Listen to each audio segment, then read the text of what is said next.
WBF Rochester, the sports leader. 95.7 FM and AM 950. The Fan, Rochester, an Odyssey sports station. It's time to start the show and talk about the sports we saw. Inside jokes and takes from Danger and Battaglia. Bills and the Sabres and the Ambers.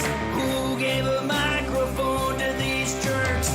Gene's a big timer, a social misfit. Clueless to the title of the biggest buskeg hits. Chuck Munchie's goons have the last say. So thanks for your time, Mr. Mayo. Danger likes his cold ones and he likes his bears. But this is Rochester, cute Francesa. Oh, who cares? He's critical of Sean, he's critical of Al. And of course he married Sandy, cause she's Italian. Welcome to the sports bar, that's where you are.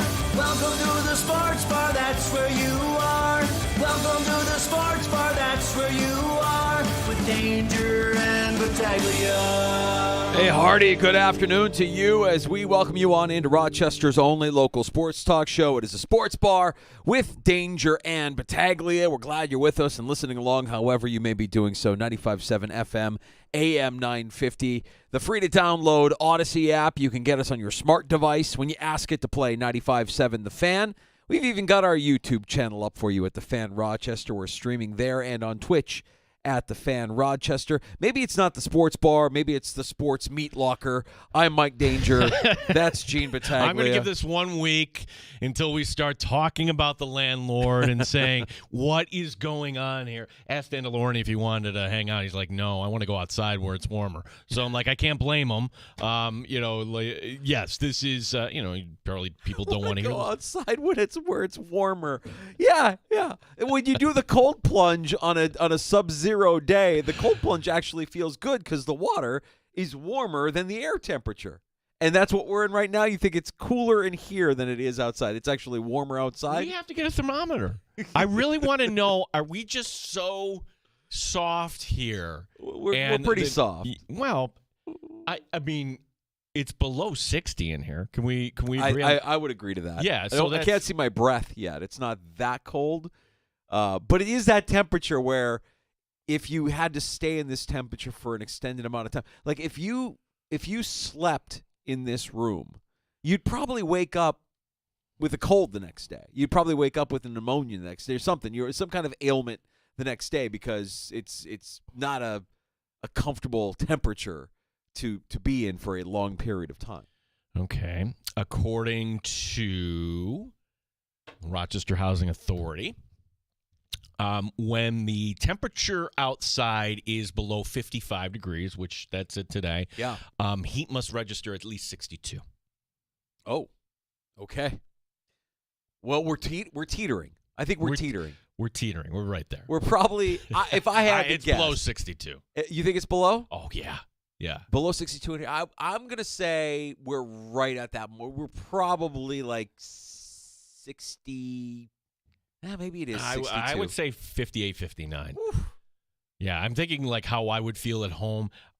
Gosh, our phones do everything else. We don't have a thermometer in our phone. Like, I really want this. Well, we've got a great show lined up for you. You know what? We're soft, but we'll gut it out for you here for the next 3 hours and deliver some fantastic sports talk for the Flower City, including one of our favorites from News 8 Sports. Thad Brown will help us preview Bills and Broncos when he stops by and joins us here a little after 4 o'clock. Yeah, we'll talk to Thad about one of the storylines coming out of Buffalo. Well, really not out of Buffalo. This was an NFL story that in a way pertains to Buffalo. We'll get the thoughts, of course, of Bills, Broncos. Thad Brown, News 8 sports director, joining us in the 4 o'clock hour. And joining us later this hour, Kyle Williams, Buffalo Bills legend of the game on Sunday, will be stopping by the sports bar. It'll be good to catch up with the former Bills defensive tackle. Yeah, this is his time back in Buffalo. He's already back in Western New York, so that should be a lot of fun catching up with Kyle Williams, who retired the year after they broke the drought. So he saw the foundation here. He played with Josh Allen for 1 year. So certainly we'll get the thoughts of Kyle, not only on his career, but what the outlook he sees for this Bills team, what needs to happen for the Bills to get somewhere they've never been. Kyle Williams coming up at the bottom of the hour. We have our lines open for you this afternoon. You can pull up a stool and join us here in the sports bar anytime you want at the Good Smoke Barbecue and Pub Wingman line. That's 866-4FAN. 866-4326. Award-winning barbecue from Good Smoke Barbecue and Pub at 135 West Commercial Street in ER. GoodSmokeBBQ.com. So the news today in the NFL, they came out with the All-Pro team. Now, this is voted on by the Associated Press, and these are writers across the league, and there's a lot of crossover with the writers who vote for the All-Pro and the writers who vote for the MVP. And not only did Josh Allen not get first-team All-Pro, that went to Lamar Jackson, not a single Buffalo Bill was named to the first or second team here as far as an All-Pro. Well, Josh was named second team. Second team outside of Josh. That's right, yeah. But you're right. He's the only Buffalo Bill that was named to the first or second team All-Pro. And it would be quite the departure.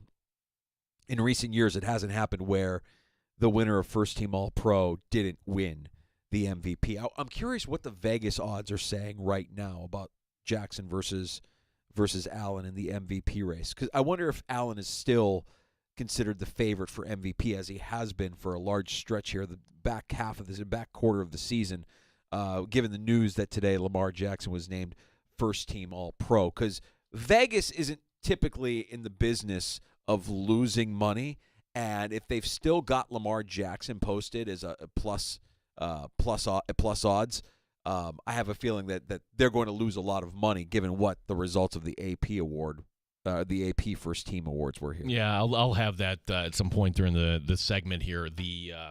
Looking it up on FanDuel as we speak here, as right now. I don't think it's something in New York State that we actually can bet on. Yeah. So you might have to look at like what's actually what the odds are actually like in Vegas right now. But it's a second team All-Pro for Josh Allen, and if you're the kind of competitor that we know Josh Allen to be, and that Josh Allen speaks of himself, like this is the kind of snub, the kind of thing that you carry as a chip. You wear it as a chip. And not just Josh Allen, you've got a whole host of Buffalo Bills who could feel slighted or snubbed, not just by the AP All-Pro voting, but also the Pro Bowl voting. I mean, this is a team that finished the season with 13 wins and nary a player getting recognized for their accomplishments this year. Okay, so Josh Allen, and this is kind of a compilation. They did the average here between all the casinos out in Vegas.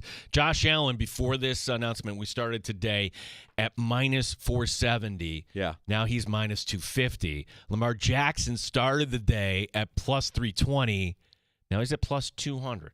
So it's moved dramatically, but it's still Allen as the favorite. Right, and that's why I hesitate to say that it's a lock that Lamar Jackson will win his third MVP, because Vegas knows, and Vegas doesn't like losing money. And if you're taking Lamar at plus money to win MVP, Vegas is going to dish out a lot of money to those bettors, and I just don't know that I see.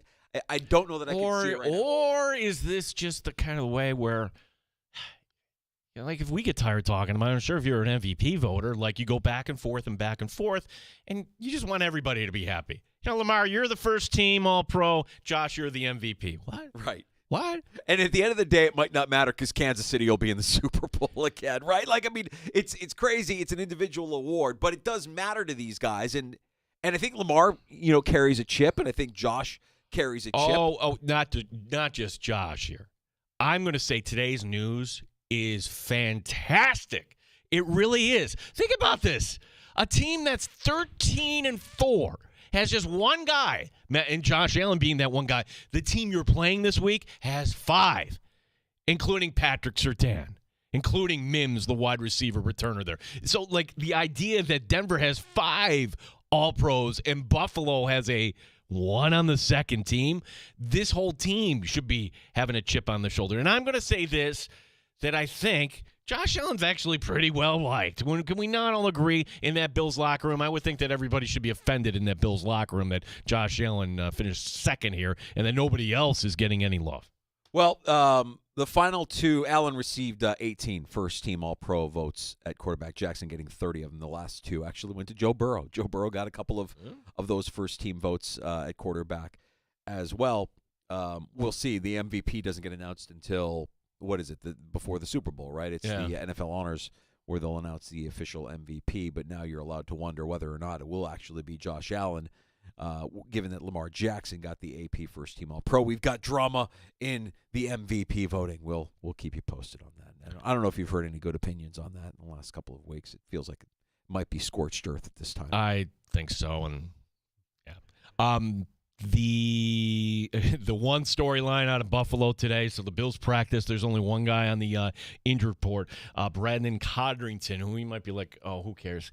Danger, like if you're going to draw up ways in which Denver pulls off an upset, a special teams touchdown or a special teams gaff or something like that, and the idea that you're going to have somebody returning punts that hasn't done it all season, I think the Bills can be okay on kickoff returns. Really, they can. Between Davis and maybe you put Ty Johnson back there, but who's going to be returning those punts is a big question.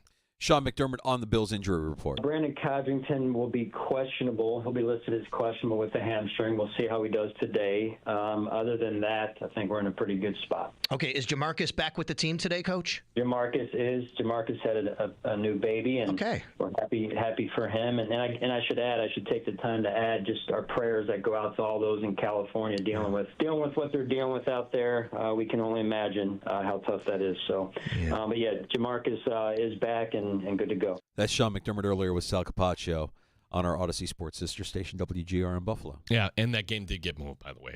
So they announced that last night. Yeah, it was it was something we were speculating yesterday afternoon, right? Like, okay, what they're saying that they have no plans, and everybody's saying, well, we're going to practice as normal, and okay, you're going to move this, right? Like, they ended up moving it to Glendale, Arizona. There, it'll be at the home of the Cardinals due to those wildfires. And speaking of Vegas, the line moving another point in the direction of Minnesota now, a 2.5-point favorite against the Rams, with that being more of a neutral site field. And again, I just go back to the PJ Glasser stats since 2017. Teams that missed the postseason last year, that are in the postseason, that are on the road, and are a favorite. And there's two teams that fall into that category this year, Minnesota and the Chargers. They're 1-14. That's a good stat. That is a good stat, and I don't think it's going to be 1-16.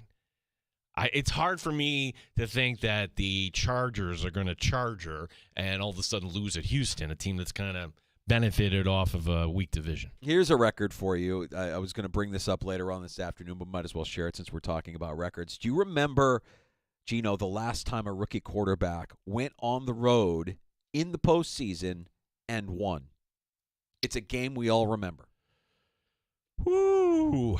Rookie quarterback and won. This is tough. On the road. On the road. Are we talking after Joe Flacco? Joe Flacco did that. It was after Joe Flacco. After Joe Flacco. Which conference? NFC.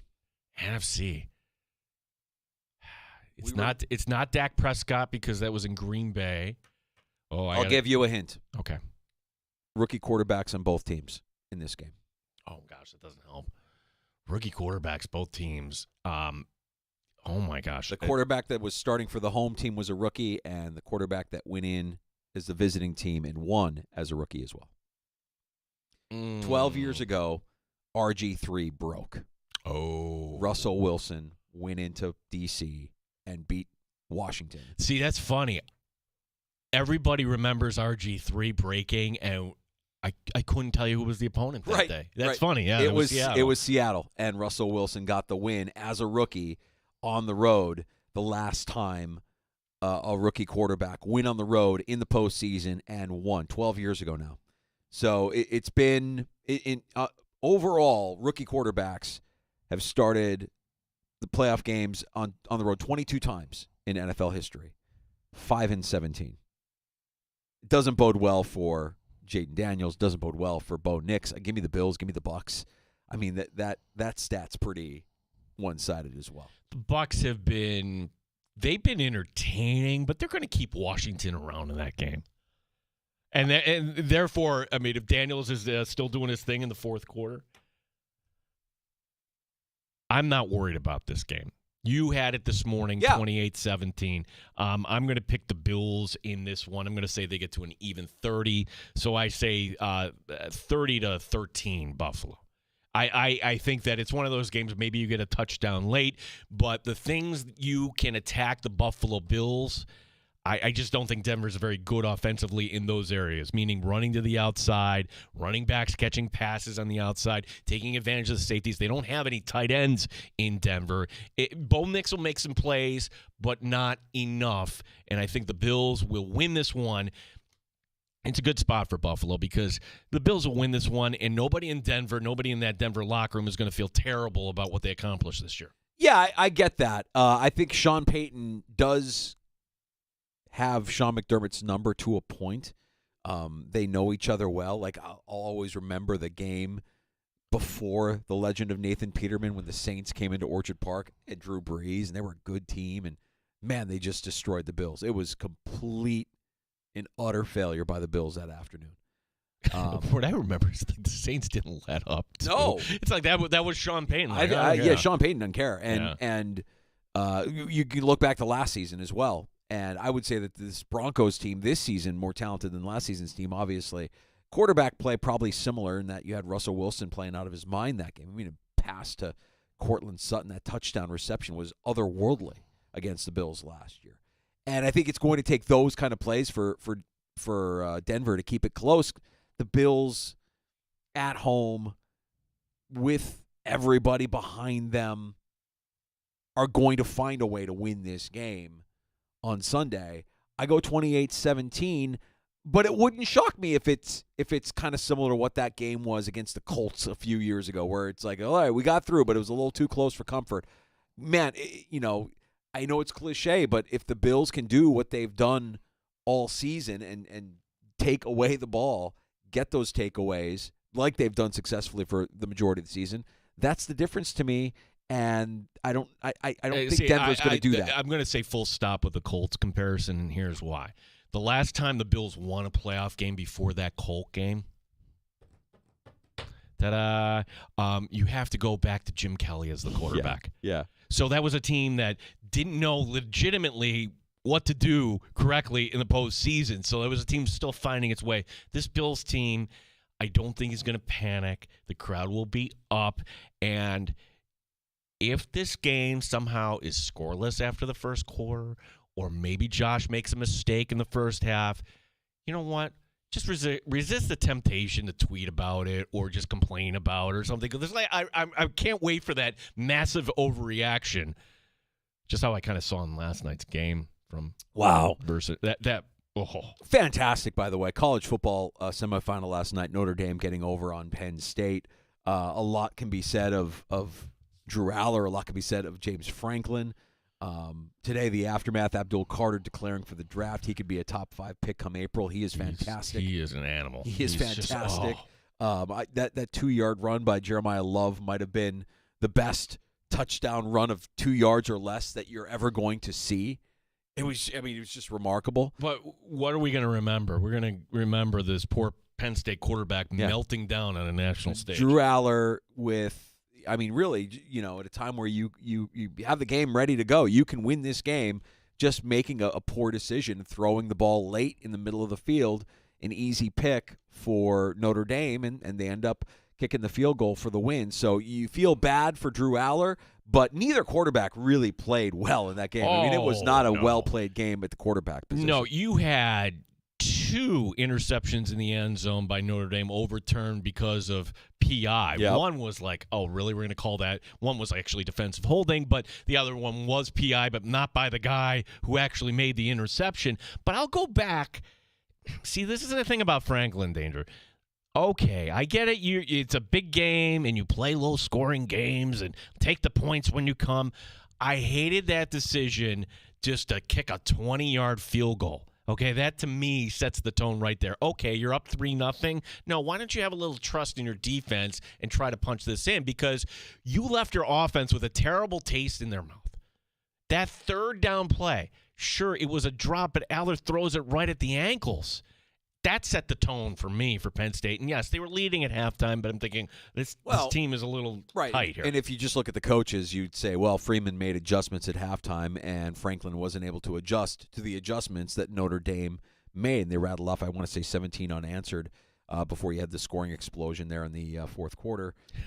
Which I'm like, oh, this game is going to be under. No, it's not. No, Boom. absolutely not. And that was a lot of fun, man. If we have that tonight between Ohio State and Texas, I think we'd all sign up for it. Lots of fun with the college football semifinal. And one last footnote on college football. We talked about it yesterday. Carson Beck today, yes, he committed. He will be with Miami. 2 footnotes.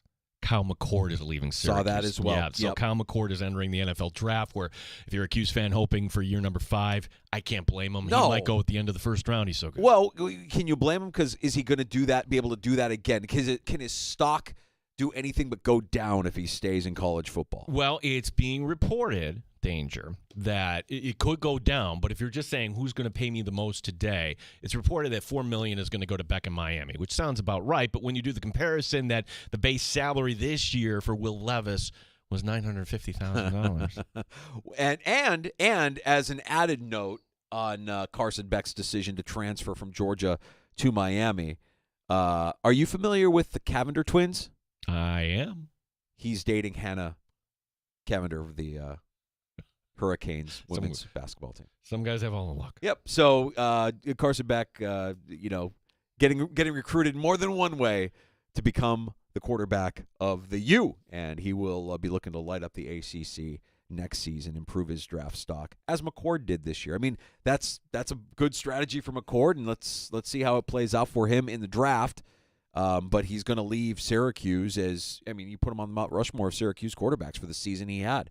Almost 5,000 yards passing. Just led the league and led the nation in passing yards. Insane stuff from Kyle McCord, who'll go pro in April's NFL draft. Next, we check in with the Buffalo Bills legend. In fact, he'll be leading the charge when we get to the game on Sunday at 1 o'clock inside the stadium. Former Bills defensive tackle Kyle Williams. Stopping by the Sports Bar next. You're listening to the Sports Bar with Danger.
Injury for the Buffalo Bills. That's kick returner Brandon Codrington, who is questionable.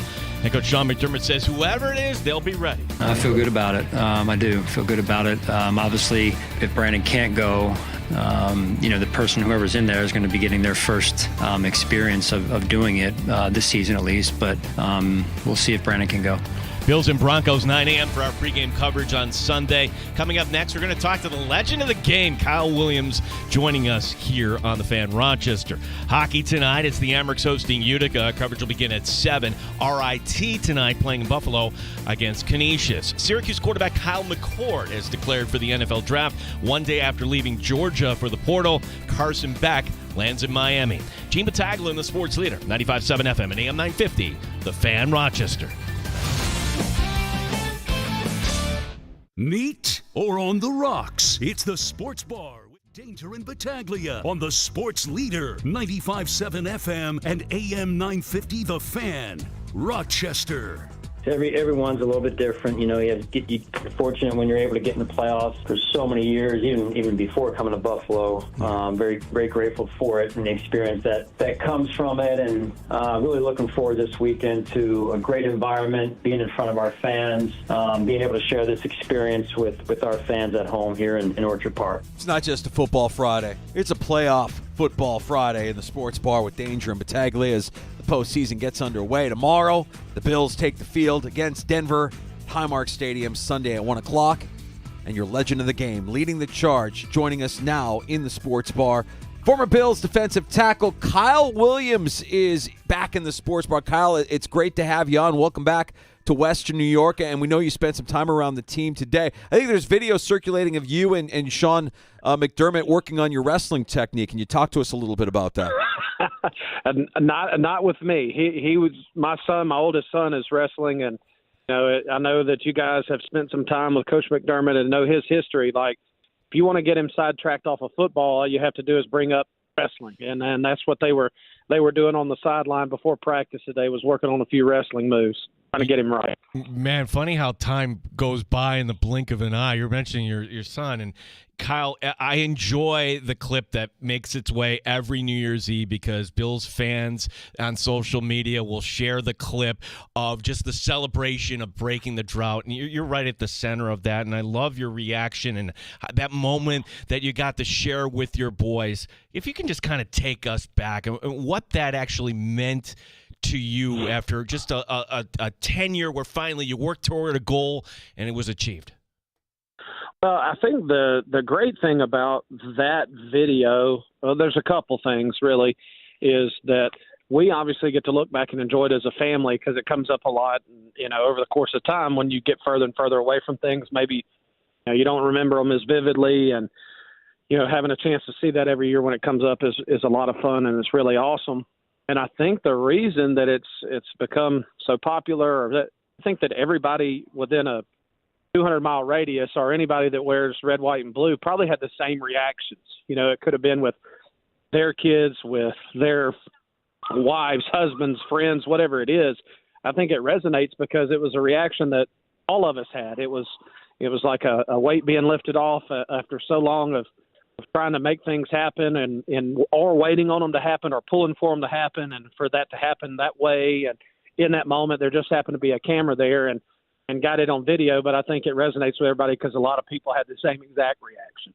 Hey, Kyle, you sound like you're in great spirits, and it sounds like your life after professional football is going swimmingly. How are you holding up since retiring from the NFL, and how are things going for you personally? Going well. I spend a lot of time chasing my kids and all their sports, and I coach football at a high school back in my hometown. I work do compliance for our school, and I'm the defensive coordinator on the football team. And we've played in 3 state championship games in a row. We've won 1. So still in football, still love the game, still love all that it teaches and all that's required to perform it well. And then chasing kids, that's what I do. And it's really, really good. Yeah, Kyle, your final game, and I'm happy that the way the schedule worked out that year, it was at home, and it was a chance for Bills fans to kind of thank you, and I'm happy that it was almost kind of a glimpse into the future. We saw what Josh Allen did on the other side of the ball against the Dolphins that day. How difficult was that a decision, and did you ever kind of have any second thoughts? Well, I think it's always a difficult decision when you decide to walk away from something that obviously you poured a lot into and that you love doing. But, I've been asked that question a lot over the course of time. I was 13 years in, I was 35 years old and had been playing all those years and in a rough and tumble position. And, just kind of, it got to the point where, I think my body and the way that I like to prepare was getting harder and harder to get ready to go for Sundays. And it just kind of where we were. And you add that with my daughters were in middle school and we're staring down like, hey, only a handful of years until, they're out of the house and doing other things. I think it was just a culmination of everything. So really, if I'd have ever had any doubt about walking away or that I wanted to play again, I would have played, so having that kind of clarity was really a blessing. I was lucky. So I walked away and obviously kept up with when I could, with my schedule.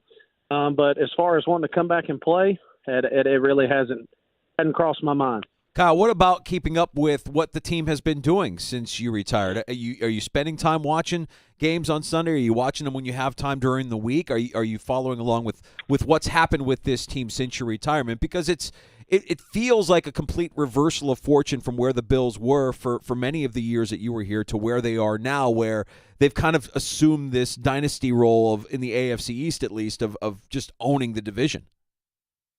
Yeah, I mean, I tell you, it's really what when I decided, I guess when Sean got the job, when we had a conversation, he laid out for me his plan, what he thought was required to be a successful franchise, to be a great team, and really breathe life back into me to want to dig back in. And it just ended up being, 2 more years and just of where my time clock was. But it's really just a fruition of what he said was they were fixing to do.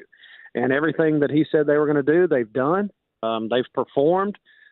He's built a football team around, culture and loving each other and going out there and getting after it for one another. And it continues to show, year in and year out. I know we're all, going to be there Sunday and watching, try to catapult us into that Super Bowl category. But, I know being right there at the cusp of it to try to get it going is really, really big for the community and the team. He's a legend of the game. Kyle Williams, who will be, we'll talk to you about that if you're nervous at all. But before we get to that, like Kyle, I always was impressed with the way you went about your business. And I think a lot of Bills fans would say the same thing. It's almost like you kind of embodied the work ethic. What did it mean for you to connect with this part of the country here that, your time in Buffalo? How do you look back at it?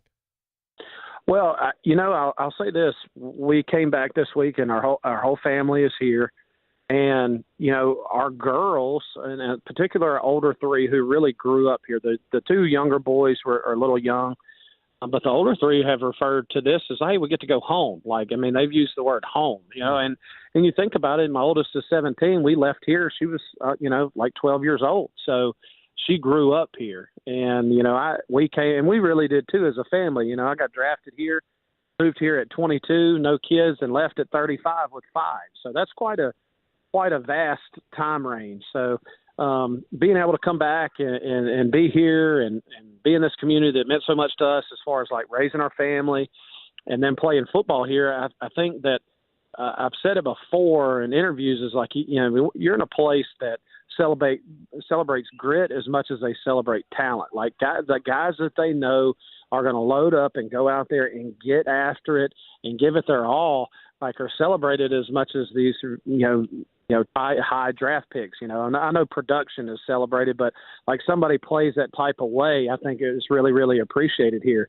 So for me, I mean, it couldn't have been a better fit. Kyle, when you see the guys that are playing on the defensive line, do you watch the games kind of through the lens of the position that you played? And I'm curious as to how you think they perform, the rotation that happens that Coach McDermott has them on, and the overall play of the Bills' defensive line.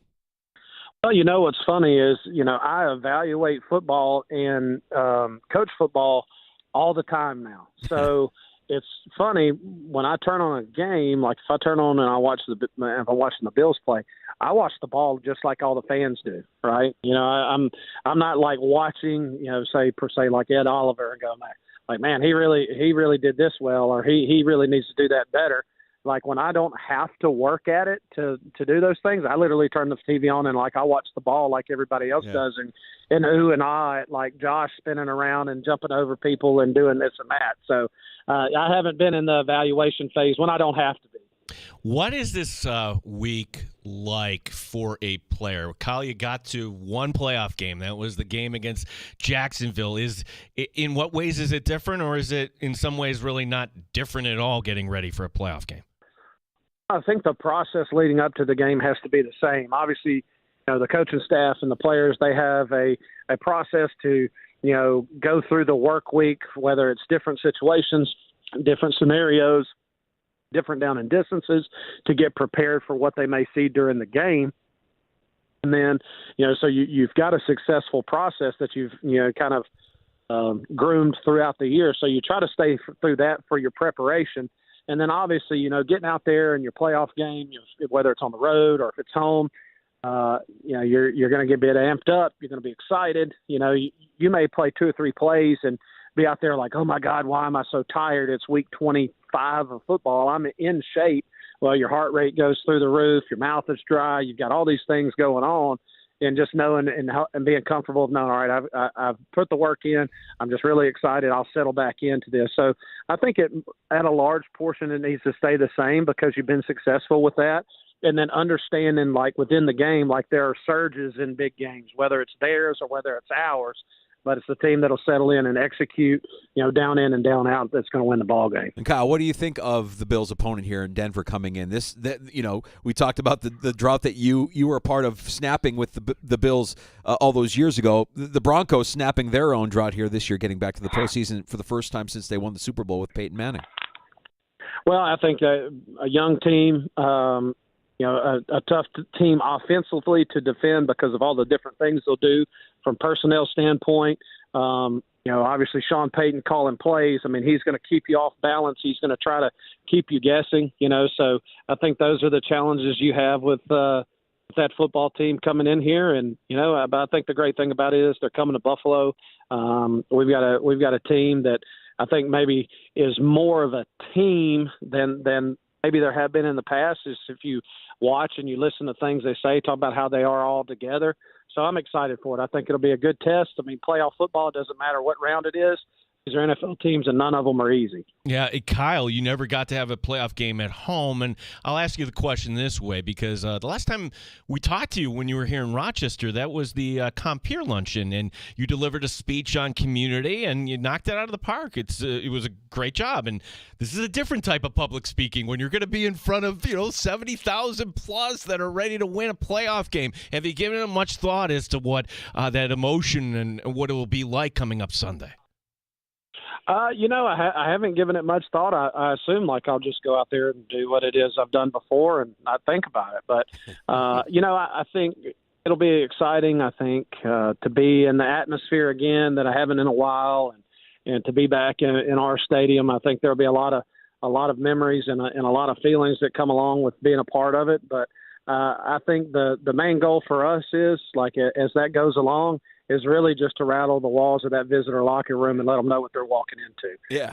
That's really my goal. Hey, let's rattle the walls of that locker room and let them know where they're walking into. So really there's no pressure on me. I don't think that it's going to take just a whole lot to get everybody excited come Sunday at 1:00. We're not going to get in your head a little bit, but it has been botched, okay? The legend of the game has gone up there and not given the proper chant. It is, hey, not oh, hey, oh. I mean, we've heard some former legends of the game stumble a little bit there, Kyle. So you've got your marching orders. You know exactly how you're going to go out there, present, and make those those walls rattle in the visiting locker room? Well, I was just told that I have to show up, so like I don't know. I don't know. I may or may not break out in the Star Spangled Banner. You never can tell. But either way, like I said, I don't think it'll be a problem getting everybody excited for what's going to happen this Sunday. Well, Kyle, it's great to hear your voice. Thank you for the time today, and welcome back to Western New York. It's just time kind of flies right by. Yes, it does. Thanks for having me on, guys. You got it, Kyle. Enjoy your weekend. Kyle Williams, legend of the game on Sunday for the Bills playoff game against the Denver Broncos. Good with his time and joining us here in the Sports Bar with Danger and Battaglia. If he doesn't get that right, they're going to blame you for bringing that up. I'm not trying to get in his head. I mean, it's just a reminder. I honestly, I think that's not hard to screw up, but if you don't know what you're doing, somebody should, what you're referring to. This was the Miami game last year? It was the Miami game. It was horrible. 2 years ago. Like Drew Bledsoe got up there and he forgot. Bledsoe is like, I would expect Bledsoe to come in prepared. He's a quarterback. Or he didn't even know. So hopefully somebody from the Bills front office would say, this is what we need you to do. I have a feeling there's a script. I mean, it kind of goes the same way every time, right? Where else would you rather be than right here, right now? You do a little AAA before that, and then you're done. And everybody is fired up. So it's not like it's a challenging collection of instructions there. It's pretty simple. I think Kyle will be fine. I'm not worried about him. No, not worried about him. But you can't go out there and not for a playoff game. If you had Bledsoe come back and he goes, oh, what? Ooh. Yeah, I was like, no, Drew, what happened? And it didn't affect the outcome of the game. That, if you recall, that game was they won by 28. That game against the Dolphins. It's probably the last great Diggs game for Buffalo in Buffalo. It really was, yeah. Man. He was spectacular that afternoon. Really appreciate Kyle Williams, the Buffalo Bills, for hooking us up with that. And Kyle Williams will be there Sunday before kickoff. If you're going to the game, you'll see him on the field leading the charge as the Buffalo Bills legend of the game. And man, he was something, man. He was that constant for those 13 years that he played in Buffalo, and in all of the bad years that guy endured. You never heard a bad thing about Kyle Williams, and you never saw a drop-off in production from Kyle Williams. He was steady as they come. And when that video comes around of the drought breaking, you don't have to be a Bills fan or not. Every time it gets me because you just see the look in his eyes that years and years and years and years of working toward this one goal. Oh, my gosh, it finally happened. Yeah. Finally happened. Did it. It wasn't for a lack of trying because that guy gave everything, every snap, every opportunity he had. Really loved having him on with us today. That was fantastic. Bills by $1 billion.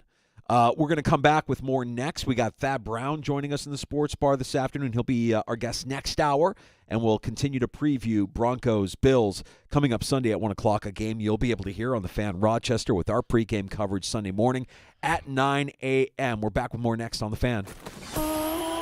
You're listening to the Sports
Leader, 95.7 FM and AM 950, The Fan, Rochester. People look at it as a rookie quarterback, but in the AFC, and the way Bo Nix is played this year and the experience, quite honestly, he picked up 6 years of experience in college at a high level.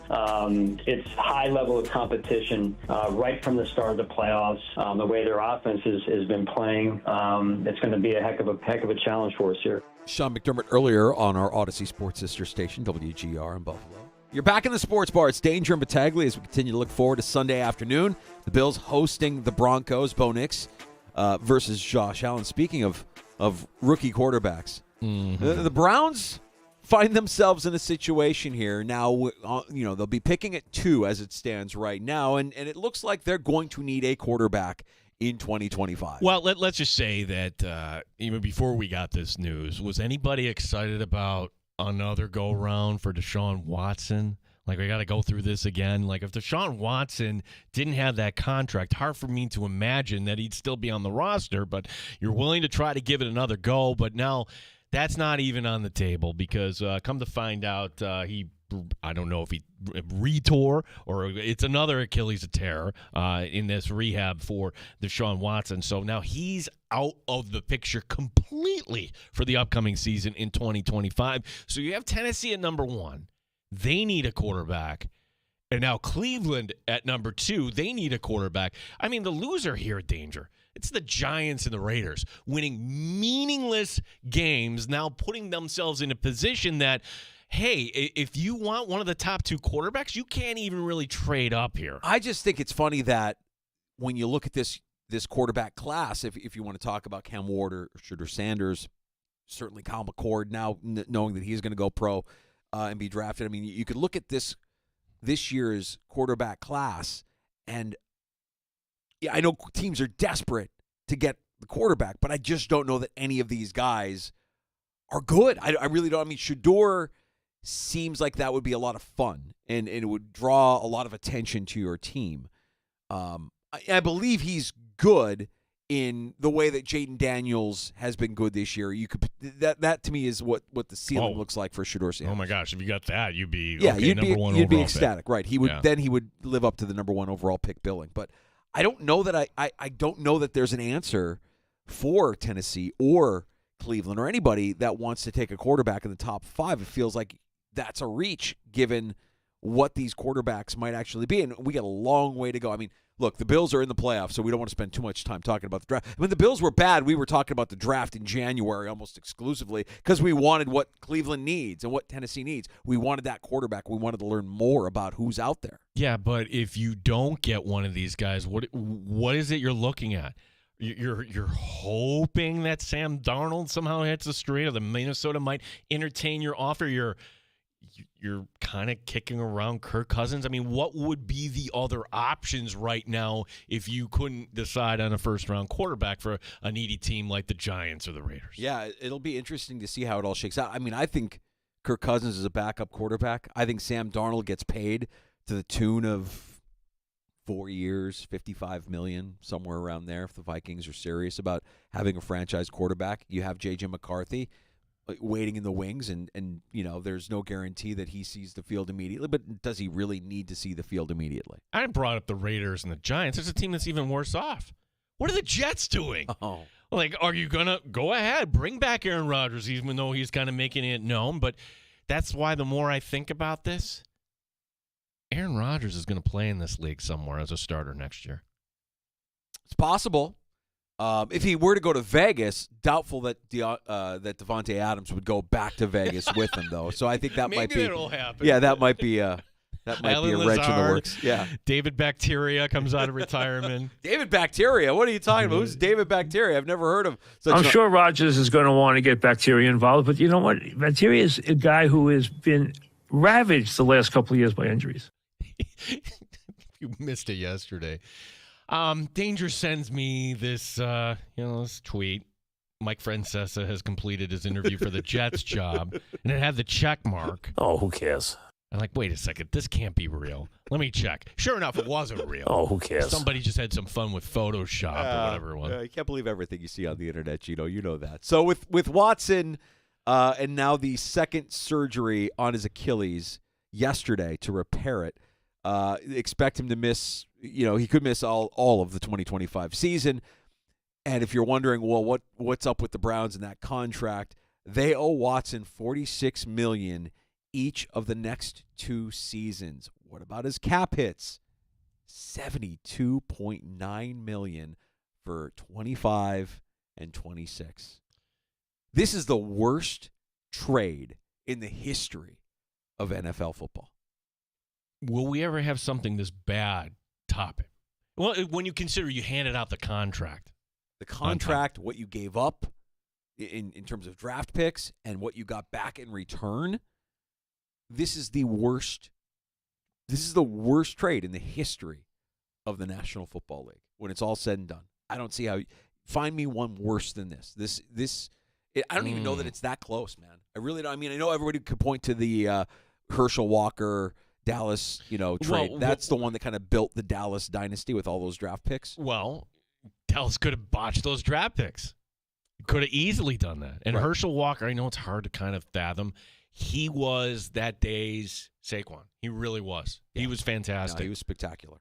Speaking of the Jets and the Browns, they, along with the Jags, will be giving up home games next season to play in London. The NFL announced today the 3 teams that will be playing games in the UK. The Jags will, of course, have a game at Wembley as they do traditionally, and they'll also have the Jets and the Browns playing their games at Tottenham. So there is a possibility here that the Bills could play Cleveland at Tottenham Hotspur Stadium, but we don't know the opponents for the teams that have been announced yet to play in London. We also have a Madrid game and a Berlin game that will serve. Those 2 cities will serve as host cities for the international NFL games next season. I think the Bills would be best served if you have to give up X number of home games over the course of time that, well, from a financial standpoint, you do it next year before you move into the stadium. So that's why all along, if there's, in our theory here, 8 AFC teams that have to give up home games. Okay, now we know 3 of them. 5 remain. The Bills in Berlin? The Bills in Ireland. The Bills in Madrid. Well, is the Ireland thing confirmed in 25? I don't know that it is. I don't think it is. Yeah, I don't know that it is because I know a lot of people say, well, Pittsburgh can play a game in Ireland. That would be great. And I'll hear that, and that would certainly be something that the Bills would be in line for as well, but I don't think that that's been confirmed for 25. Does the NFL do this? We know they do it for Jacksonville because, well, that's Shad Khan, and he kind of made it a point, but the Jaguar owner, has roots over there, including owning that Tottenham Hotspur Stadium. Woody Johnson and his ties to the Jets, they'll do this for an owner specifically? I mean, where would Terry Pegula want to go if he had his choice? Can they play a game on the super yacht? Well, I always thought somehow Terry Pegula, for Terry Pegula and any Penn State alum, I'm sorry. Oh, man. Yeah. I mean, I was going back and forth with my brother-in-law, my niece, who goes to Penn State last night, and they were in rough shape, man. That's a tough way to lose, and you had it. You were there. You got to credit Notre Dame for making adjustments and really playing a better second half than they started that game, but comes down to a Drew Aller pick. What is the etiquette when it comes to your team just suffered a crushing loss? Because Kyle and I stayed up for the game last night, and minutes after, I'll just mention his name, Kyle's like, hey, you're going to text John? I'm like, no, there's nothing I can say right now. I mean, maybe when the time comes. Do you text somebody right after something like that happens, or you just kind of leave well enough alone? We were texting throughout the entire game, and both me and my other brother-in-law. And, it was up and down. It was a roller coaster of emotions. And I in that stadium, I went through something similar to what they went through last night. You go to support your favorite team, and you want to see the outcome go your way, and through the course of a game, there will be plays where it's like, we're winning this game. We got it. I mean, for me, watching Devin Hester return the opening kickoff of the Super Bowl, I'm like, we got it. Well, this is great. This is exactly what we need. How we needed to start this game. You should have just walked out of the stadium. That was the high point, right? Because after that, Peyton Manning, was just unstoppable, and Rex Grossman was the Bears starting quarterback that rainy evening in Miami. And I left dejected and down. And, thankful for the opportunity to be a part of it because it was special and it was memorable and I can check it off my bucket list. And I have a feeling that that's probably how they feel after that game because it was one hell of a game. I mean, that's a memorable game. The first college football playoff semifinal that we had the chance to see. But by the way, hotter uniform matchup. I don't know that you can find a hotter uniform matchup than what you had last night. Yeah. In all of sports. You heard me. In all of sports. That was a hot uniform matchup. Okay. Recency bias. Put that aside. Not that we like the Chiefs, but it all depends on what era you grew up. Seeing the Broncos back in those uniforms last week, that looked good. That looks good. I mean, anytime the Chiefs and Steelers play, I feel like that's a good one, or even the Chiefs and Raiders. But, man, there was just something about – now, I know Notre Dame purists would have a problem with the nameplates now on the back of the jerseys. But, man, it just looked classic. It just looked classic and clean. Those two programs on the field against each other, under the lights, in the I loved that uniform matchup. I'm going to make a bold prediction. It's not even that bold. So if Ohio State wins, Notre Dame is the higher seed, correct? They'll wear the green jerseys. Oh, God, I hope not. You know what? I hope not. No. I want Notre Dame to keep it classic, man. I like it classic and clean. No. Same with Penn State. Every Irish fan is saying, no, shame on you, Danger. The green jerseys? It's a big deal. When they break out the green jerseys, it's a big game.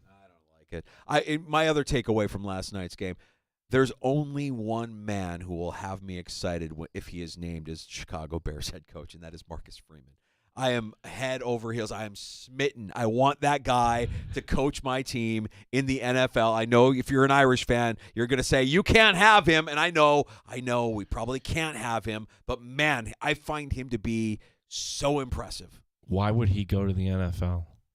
He has everything set up. The blessing in disguise. Brian Kelly, adios. Can I give you a reason why this specific opportunity might tug at his heartstrings a little bit? He's from Chicago. He played for Ohio State. The Bears drafted Marcus Freeman in the 2009 NFL draft. I did not know that. He was drafted by the Bears. Now, he didn't play a snap in the NFL. He was drafted by the Bears, released, fifth-round pick, released. The Bills picked him up. He was a Buffalo Bill. Wow. Did not play for the Buffalo Bills. Did not play. He had a condition, an enlarged heart condition, so he never saw the field in the NFL.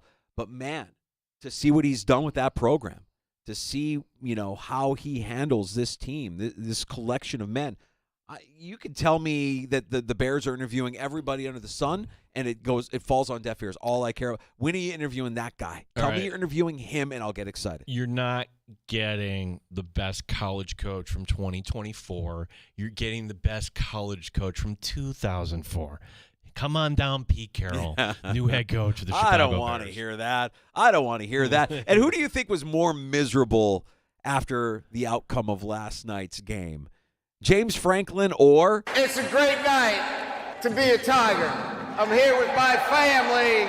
Wasn't it he who said, I'm leaving to chase I have a better chance of getting a national championship if I leave Notre Dame? I believe that was one of his reasons for wanting to go. I don't know if he had that exact quote. Well, I might be paraphrasing. Well, I mean, the fact that, he calls a meeting, it was just so skeevy.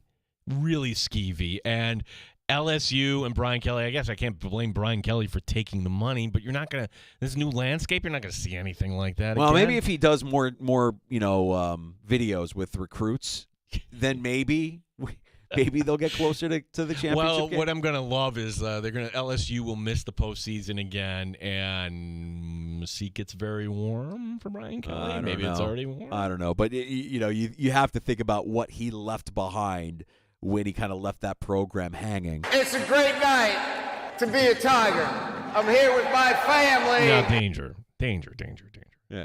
The other side to this, Brian Kelly was the head coach the last time the Notre Dame Fighting Irish made it to the national championship. And although they didn't win that night, It's a night. Throttled that night. Yeah, they got clocked. But we all came back just feeling pretty good about ourselves and what we saw. When you're a quarterback at Alabama, you see that lovely lady there. She does go to Auburn, I want to admit that. But she also Miss Alabama, and that's A.J. McCarron's girlfriend, okay? And right there on the right is Dee Dee Bonner. That's A.J.'s mom. Wow, I'm telling you, quarterbacks, you get all the good-looking women. What a beautiful woman. Wow, A.J.'s doing some things right down in So if you're a Tuscaloosa. youngster in Alabama, start getting the football out and throw it around the backyard with Pops. Did Kirk have to apologize? We know Brett had to apologize. Brett had to he was shamed apologize. for Like, for what- pointing out a beautiful woman. What would happen today? So that was from 2013? 2013. like Notre Dame loses to Alabama in the national championship game, A.J. McCarron, and he ends up... They're doing some things right down there in Alabama. AJ, all right. Catherine Webb. Dee Dee Bonner profited off that whole sequence. That's how long Notre Dame it's been since they've been in the spotlight here. We're going to take a break. We've got Thad Brown joining us later this hour. And is it time for pro sports to make a return to the Flower City? Oh, my gosh.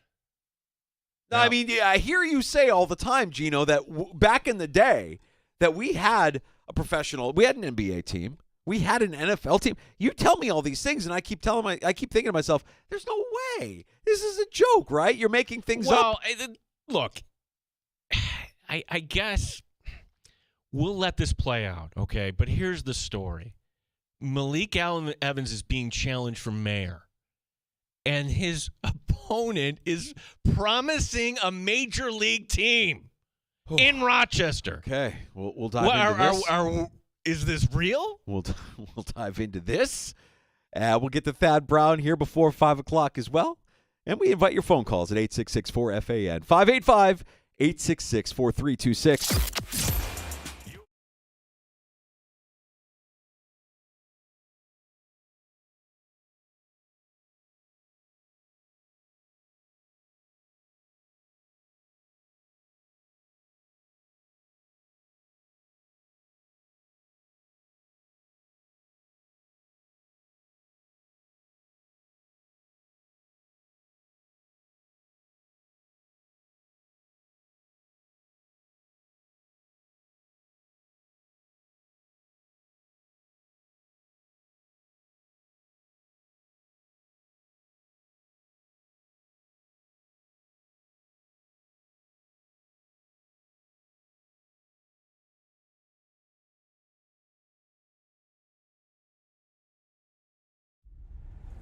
Welcome back to We the Hobby.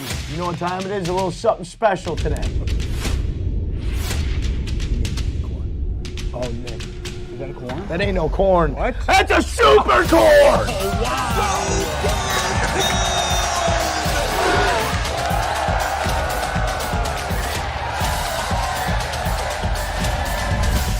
Visit us at 23 Arlington Street in Rochester.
sports leader. 95.7 FM and AM 950. The Fan, Rochester.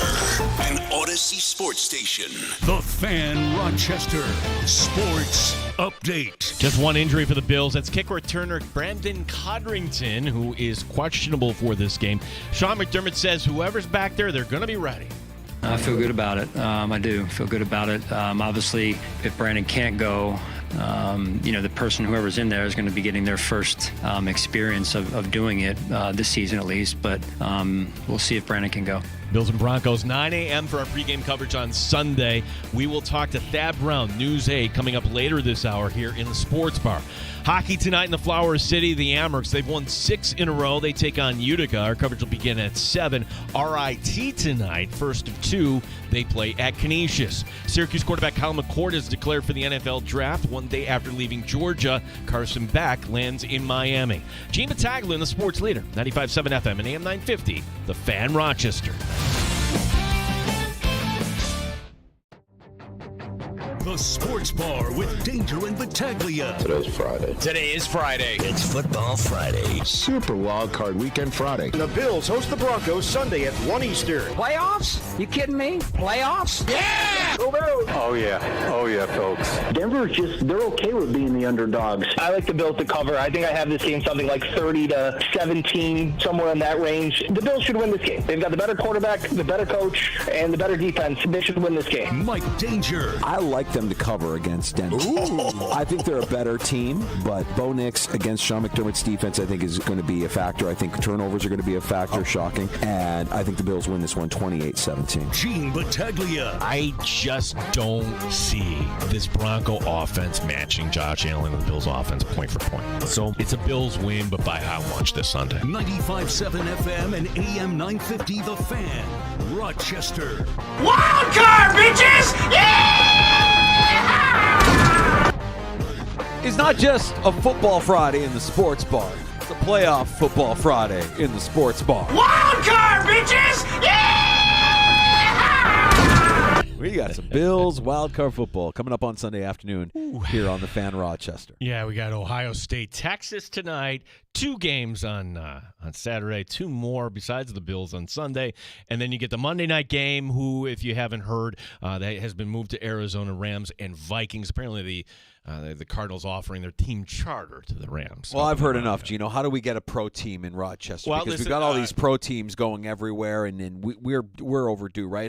How does Rochester get themselves a professional sports team? Well, sometimes, like you and I, just bear with me because we're not a political show, right? But thanks to our Ken Kevin O'Clubser for pointing this out, Rochester Business Journal, longtime Amherst reporter.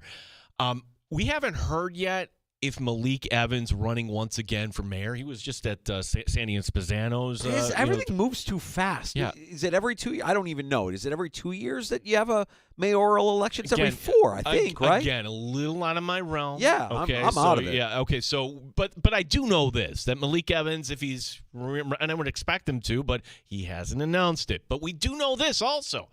He's going to have some competition in the primary. Sashi Sinha will be running for the mayor of Rochester under the Democratic ticket.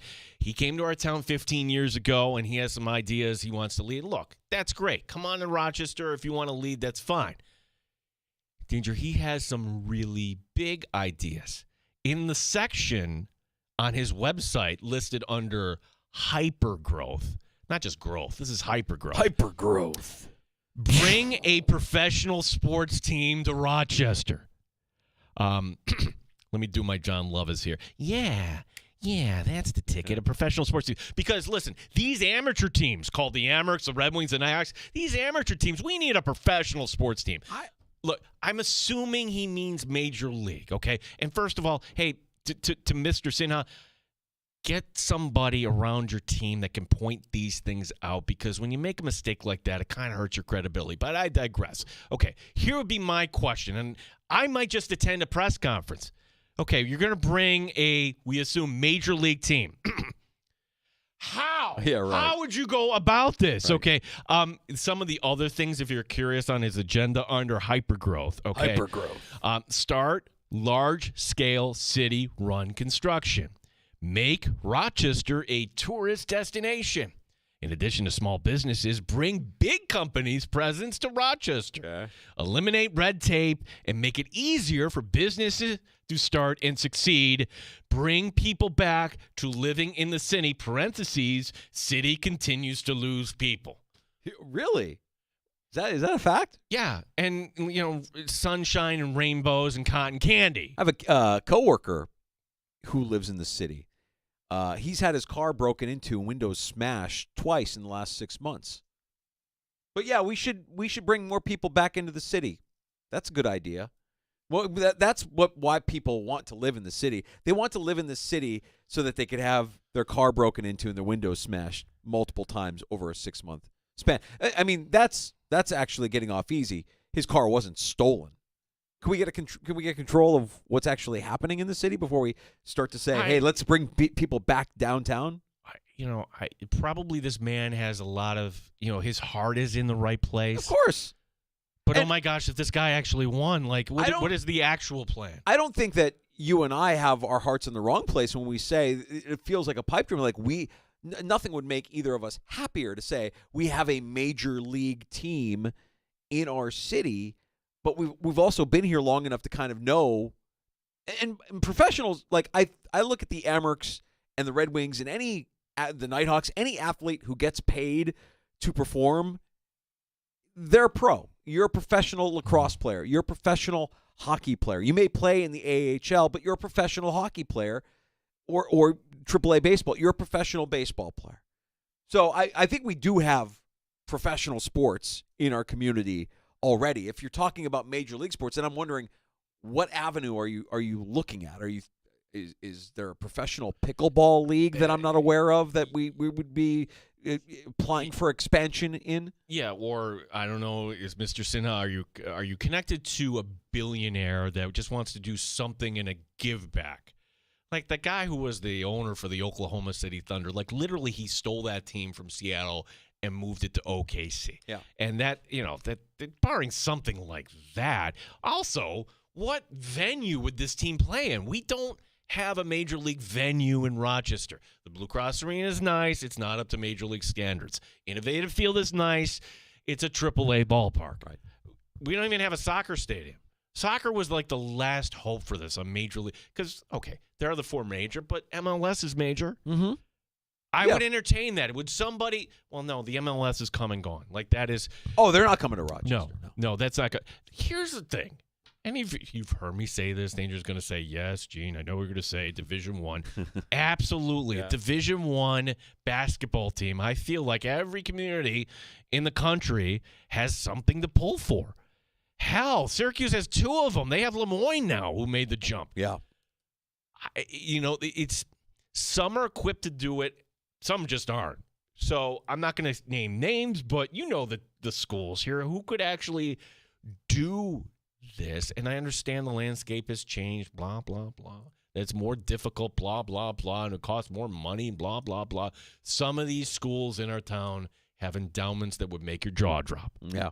Well, I think it's aspirational that he wants to bring a professional sports team to Rochester. I would challenge him and say we already have professional sports, and if you want a major league team, then yes, your question is the most pertinent. How are you bringing a major league team to our community? The how on any of this, and I would just challenge because you just Google this guy and it's the announcement, but nobody's challenging this individual. Make Rochester a tourist destination.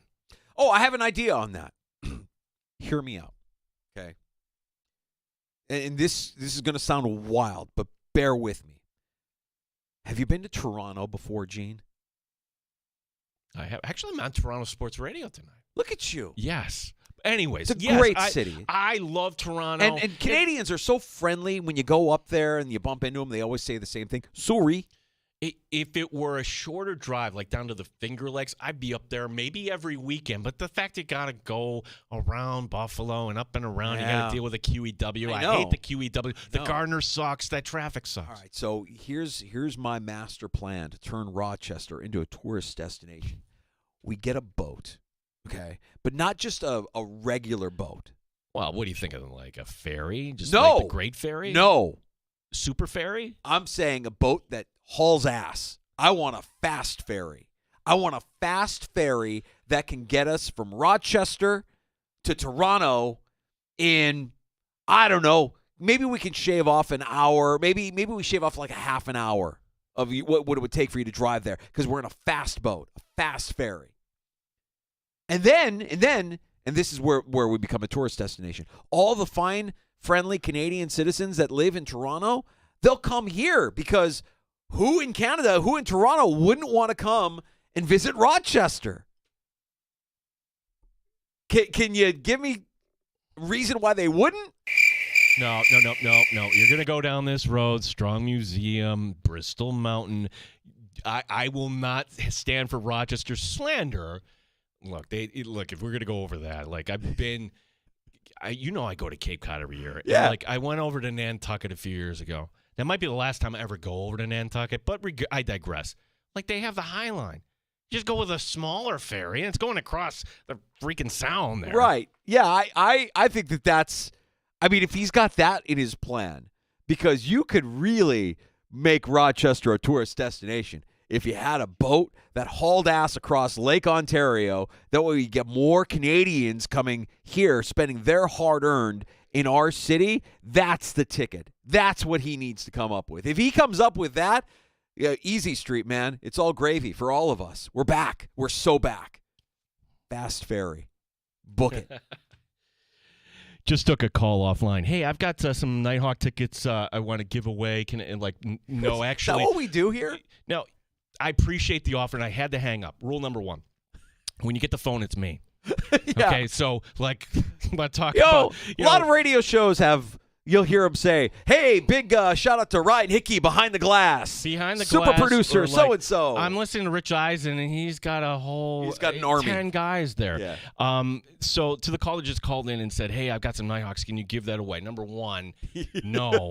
Number 2, that's very kind of you, but the FCC would prohibit that because there are contest rules or just something go like to that. go to But your it's very nice. go to your Facebook page and give them away, man. I love that. I think that you're thinking of us and we could just give them away. Hey, if you're a sports fan, go on your Facebook and see if you're friends with this guy that just called us. Maybe you'll get a pair of Nighthawks tickets for free if he finds it in his heart to give them away for free.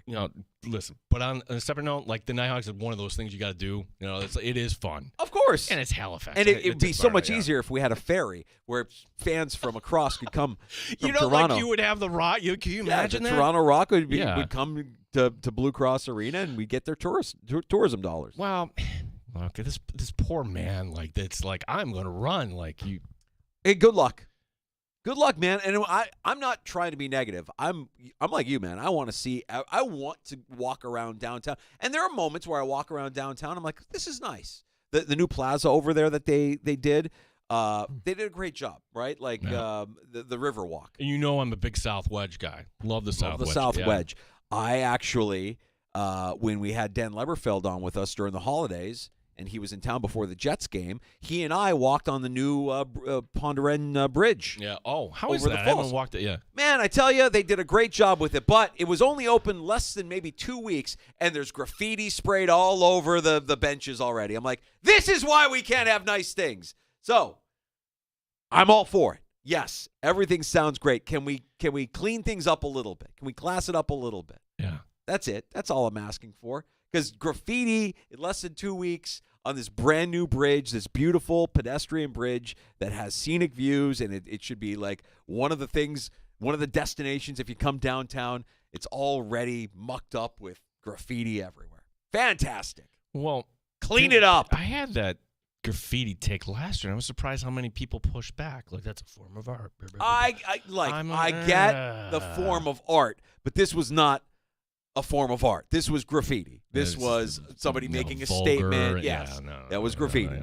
I always, when I see something that looks artistic, I kind of marvel at it. I'm like, then all right. I mean, when you go overseas, like when I went to Europe and visited my family in Madrid, I was blown away by how much graffiti. It's everywhere, and not like the artistic graffiti, just graffiti tagged everywhere in Madrid. And that's how the old subways in New York used to be before they became like sheet metal on the outside. Yeah. But you don't get graffiti on a fast fare. I'll just throw that out there as well. So my idea, I think, is the one that's a winner. You know, I'm taking the contrarian point. Like, you don't think it'll work? No, I think that if you did it the right way and you just made it seasonal, knock it off with a commercial because that was part of the equation. You just made it seasonal and you took the Highline template, but who's going to make that investment now? No.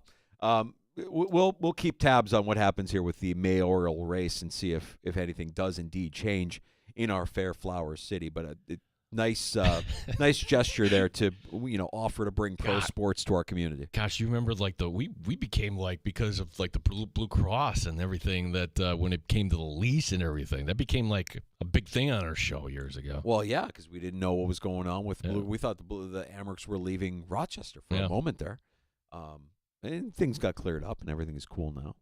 We love our Amerks, first place Amerks on tonight just after 7 o'clock. Yeah, that was Russ Brandon playing games back then. It really was. Yeah.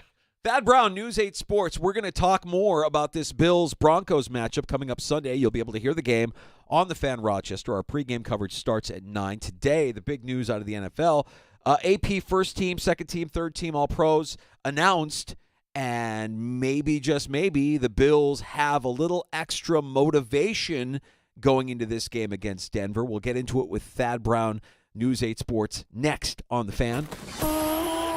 You're listening to the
anything, and that could be a pretty nasty weapon. Beyond that, I really think the most important thing for the Broncos, although the defensive line will get talked about the most and they deserve to, it's the offensive line because they are number one in the NFL according to ESPN in pass block win rate. The Bills are already not a great third down defense, 29th in the NFL. So when you have a quarterback, I don't care if he's a rookie, I don't care how much you want to confuse him, whatever mixed looks or things you want to throw at him, if he can drop back and feel like, man, I can just sit back here all day, I'm going to build myself a campfire while I'm chilling, waiting for a receiver to get open, that's still a problem. So the Bills are going to have to find a way to get around that, whether it be confusion, whether it be elite coverage because Cortland Sutton's the only receiver who's a legitimate threat, other than the guys who can run past you down the field. That, to me, is the big issue of concern for the Bills because, as much as it sounds weird, on the road in your first playoff game, 3rd and long might be the spot where the Broncos have the best X and O advantage because that great defense, for all the sacks they've gotten this year, well, the Bills' offensive line is the best at preventing sacks. You look at the other great Denver strength, Pat Surtain, who's maybe the game's best corner. Well, cool, but which kind of okay receiver do you want to put him on? There's really not as much effect or impact as you're going to get maybe against other teams with Surtain. So to me, it is that, Bills trying to get around that great offensive line, get after a rookie quarterback that knows how to scramble, and get the Broncos off the field on 3rd down. I thought it was interesting when the Broncos clinched their playoff berth. You hear Sean Payton afterwards, calling his players, his team, young and hungry. And I'm hearing him say that. I'm like, boy, that sounds very familiar. Do you look at this Broncos team and see parallels to what the Bills were early in Josh Allen's career? Are they emerging, and at minimum, has the rest of the AFC West or most of the AFC West finally started to catch up to Kansas City a little bit here? I don't know if they've really caught up to Kansas City. I mean, as good as the Chargers and Broncos both were this year, and they both wildly exceeded expectations, the Chiefs still clinched the division pretty painlessly, won 15 games. And the Chiefs didn't look like a great team this year, but still didn't seem to have any problems. I just think that, the Chiefs, now some of that obviously is the weird way some of their games went this year, but the Chiefs are still the team until someone proves otherwise, and that goes for those two teams in the division. As for the Broncos and the Bills comparison, I think there is some Bo Nix, Josh Allen comparison. Both are good scramblers. Both, have shown the ability to make some high leverage throws. Both, at least as rookies, have shown a tendency to, maybe uncork something you probably shouldn't and turn the ball over. But, when the Bills were starting out, although the defense was good, their defense was built more from the back end. They were great in coverage, corners, safeties, that kind of thing. The Broncos are better up front. They're going to get after you with the defensive line. They're going to get to the quarterback. They're going to make it a pain in the neck to run the ball. And I think there's the other part of it too is the Bills obviously were built with a defensive-minded head coach. The Broncos are being built with Sean Payton, one of the better offensive minds. So it's a similar situation at quarterback and the fact that they're young and, maybe making the playoffs earlier than expected. But after that, this Broncos team, I think, is a lot different. Thad, I want to ask you a question if we can go officially on the record here. Have the New York Jets asked for permission to interview you? It seems like I got to be close, right? I mean, with the number of people they've talked to. Hey, I can't blame them. If you're that disastrous as a franchise, as the Jets look right now, I mean, why feel like you know what you're talking about? Oh, yeah, we only need to talk to these three guys because they're definitely going to work. If I was the Jets, I would talk to anyone. This person thought they might want to coach. Let's go talk to them. I mean, it can't hurt them. The other part of it, too, I think that makes the Jets coaching search kind of funny right now is they fired their coach like 4 months ago. So if any team should be ready to go with 85 interviews, it should be the New York Jets.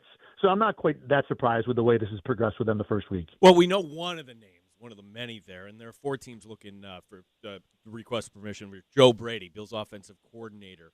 What's your sense here? Will the Bills need a new offensive coordinator in 2025? Well, tell me when are the Bills getting eliminated this year, if at all? That's to me the answer to the question. If they roll to a Super Bowl and or win it, I think Brady becomes a whole lot more attractive, and I think there's more of a chance. I think if these bounce in the first or second round, I think there's a little less of a chance. I think teams will want to see more of this Bills offense, against better teams. One of the knocks against the Bills this season is that they really haven't played a ton of good teams. 5 playoff teams, in all, and then they caught some receivers that were hurt here and there. So it hasn't exactly been a murderer's row of defenses and or schedule for the Bills. I think end of the day, my gut is Joe Brady comes back, especially with the glut of candidates available. I mean, you assume that Ben Johnson's going to go somewhere, so that's, one team crossed off the list. There are guys like Mike Vrabel who's probably going to get a job. So I don't think the field is as big for Joe Brady as it might look right this second. It wouldn't stun me one way or another if he ended up somewhere else, but my lean is Joe Brady is still the Bills' offensive coordinator in September. And that, since you brought up Vrabel, interviewing with the Patriots and thinking about how the Patriots dispatched of Gerard Mayo an hour after they beat the Bills on Sunday. Hey, look, if you knew you were going to fire that guy, wouldn't you do it before that game to kind of ensure that you could get that number 1 overall pick? I don't know if that would have mattered. Joe Milton just played that well. Yeah. I mean, you were not harnessing Joe Milton in that game. He was on fire. He's a guy. I love the film that I watched from that game and has a ton of tools. So it might not have mattered. I think the other part of it too is this feels like Robert Kraft had a conversation with Mike Vrabel late enough in the process to think that he wasn't on Kraft's mind 2 weeks ago, and then suddenly he was, and that's why you make a hasty move like that. I don't think a team. I mean, it was so weird. I was in the media room in New England as the news was going around and felt bad for all of my Boston, Providence, Foxborough compatriots who were busy on their game stories that were about to get tossed in the trash because the only story that mattered now was Mayo being fired. But I don't think you do something weird like that without something unusual to prompt it. And the most likely thing to me would be some sort of indication that Vrabel wanted to or was interested or open to going back to New England being the head coach. Thad, last one for me, and one of the games we're all going to be paying attention to, certainly Pittsburgh and Baltimore. And if the Steelers win that game, that changes the direction, assuming Buffalo gets past Denver. What are the chances that the Steelers pull this off? I think it's a little higher than Denver's chance in Buffalo. Just because it's a division game, the teams know each other. And look, this is still the Steelers and Mike Tomlin and T.J. Watt and a really nasty defense. And it's still a Ravens team with Lamar Jackson that hasn't really proven they can be effective in the playoffs, at least not as effective as they have been the last couple regular seasons. Whereas, if you want to compare it to Bills-Broncos, this is a game where, the teams don't know each other. It's a rookie quarterback as opposed to Russell Wilson, who's been in the league 10 years.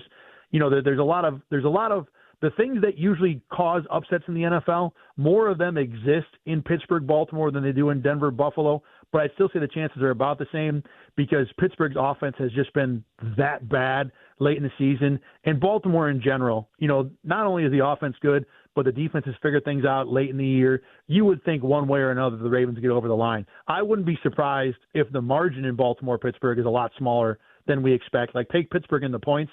But I would be surprised if Pittsburgh wins the game. NFL's Wild Card Weekend gets underway tomorrow. Houston hosting the Chargers in their very familiar 4:30 Saturday afternoon postseason spot. And the Bills find themselves in a familiar spot as well. I think everybody was excited to see Sunday at 1 o'clock. And I'm also excited, and I think everybody has their routine planned out. Thad, to check you out in Buffalo Kickoff Live, is that still a go for the playoffs?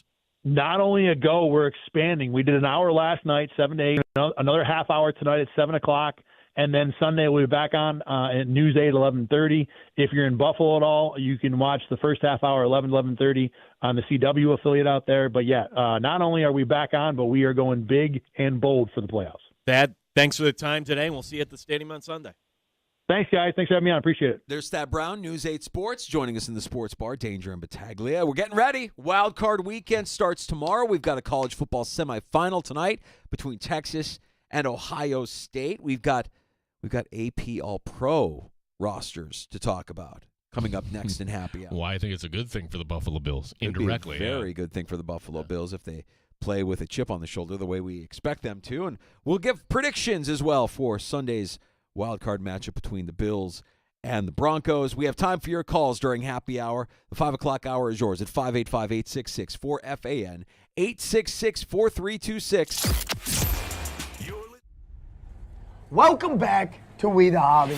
You know what time it is? A little something special today. Oh, Nick. Is that a corn? That ain't no corn. What? That's a super corn! Oh, wow.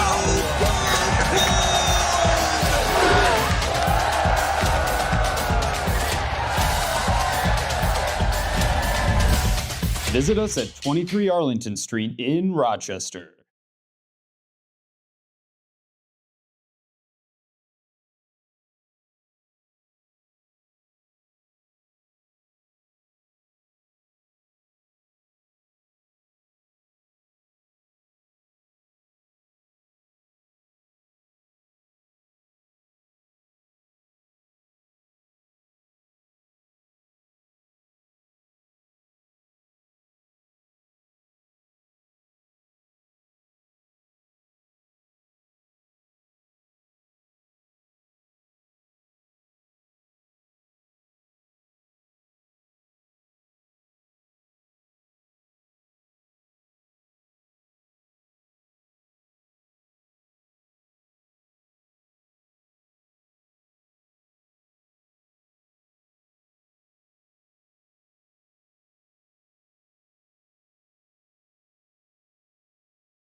Bills Friday injury report. Just one name. That's kick returner Brendan Codrington with the hamstring pull. He is questionable. Sean McDermott says whoever it is, they're going to be ready. I feel good about it. I do feel good about it. Obviously, if Brandon can't go, the person, whoever's in there, is going to be getting their first experience of doing it this season at least. But we'll see if Brandon can go. Bills and Broncos, 9 a.m. for our pregame coverage Sunday here on the Fan, 1 o'clock to kickoff. Tonight, Hockey Night in the Flower City as the Amherst look to make it 7 in a row. They take on Utica. Our coverage will begin at 7. RIT, the first at 2 tonight, playing at Canisius. College football semifinal tonight from Texas. It's Ohio State against Texas, the winner to face Notre Dame. Syracuse quarterback Kyle McCord has declared for the NFL Draft. Gene Battaglia, the sports leader, the Fan, Rochester.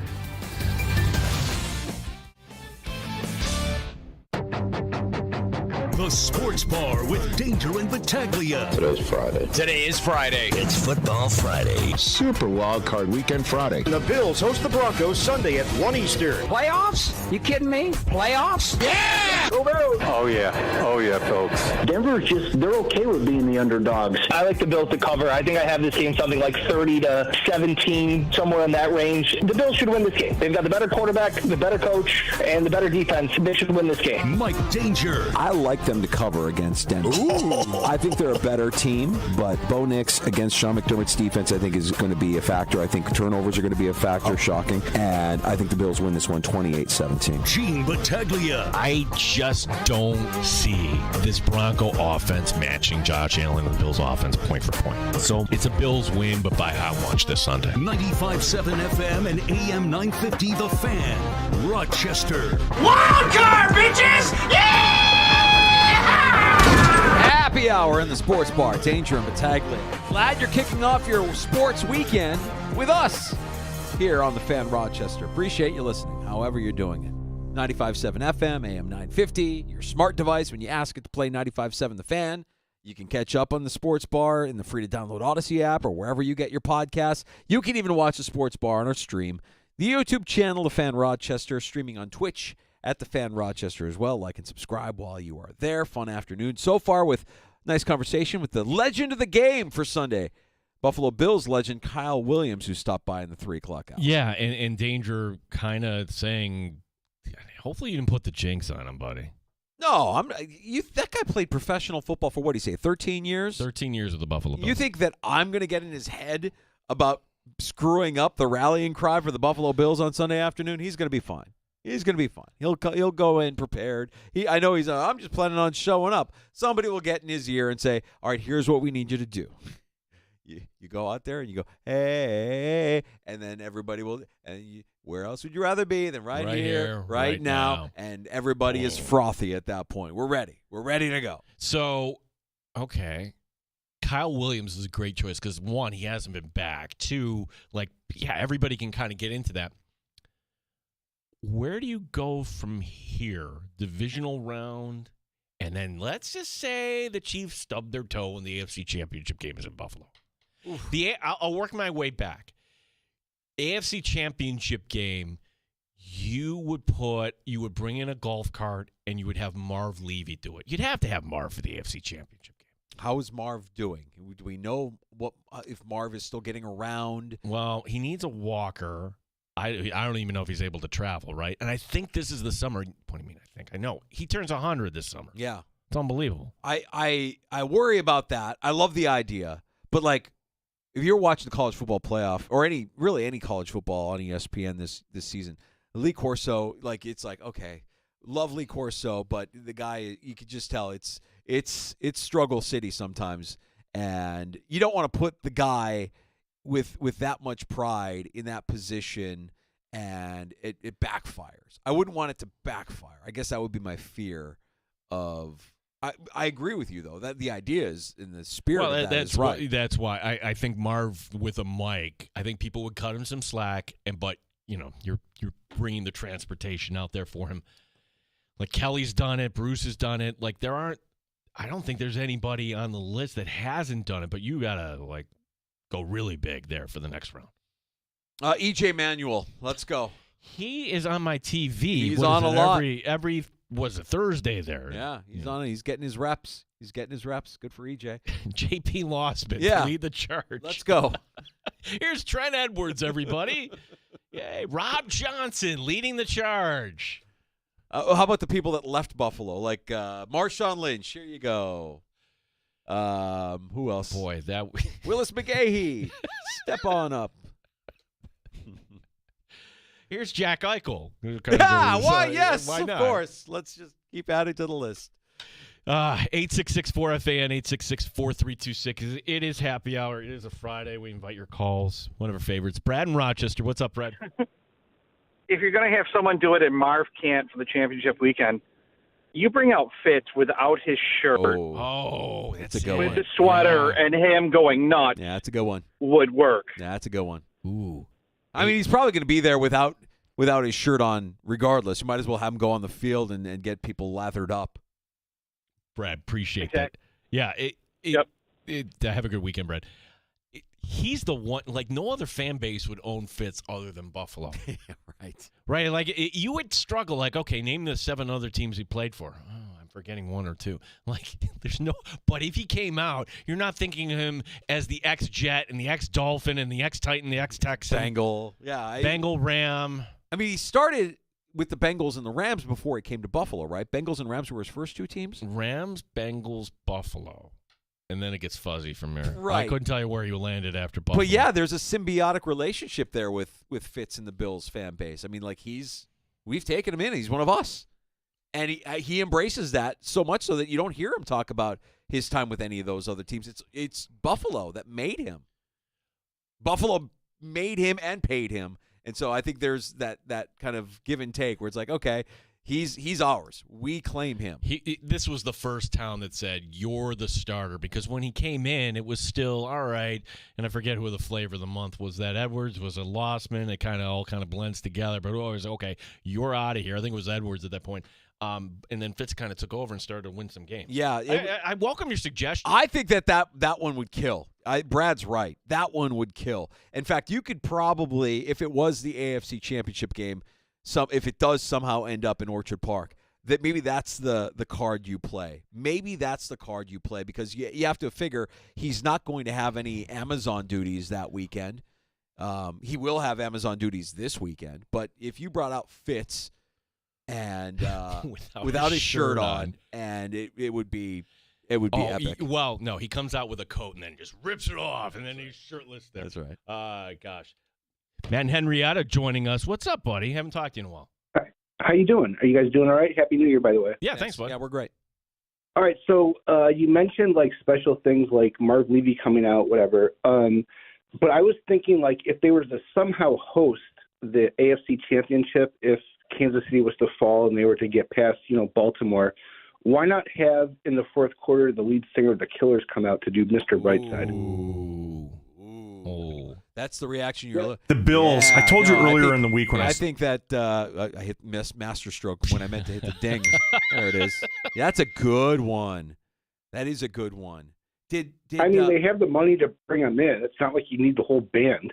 You just need the singer, and no one knows about it. He comes out with his mic, and this was it'd be like the 2-minute warning, though. You'd have to kind of make sure the game was in the bag. It would be a big secret. Yeah. Mr. Brightside got up. Thanks for the call, Matt. Mr. Brightside got brought up earlier today with Sean McDermott when he was on GR with Sal earlier. And I remember at Utah games, we'd always play it in the fourth quarter.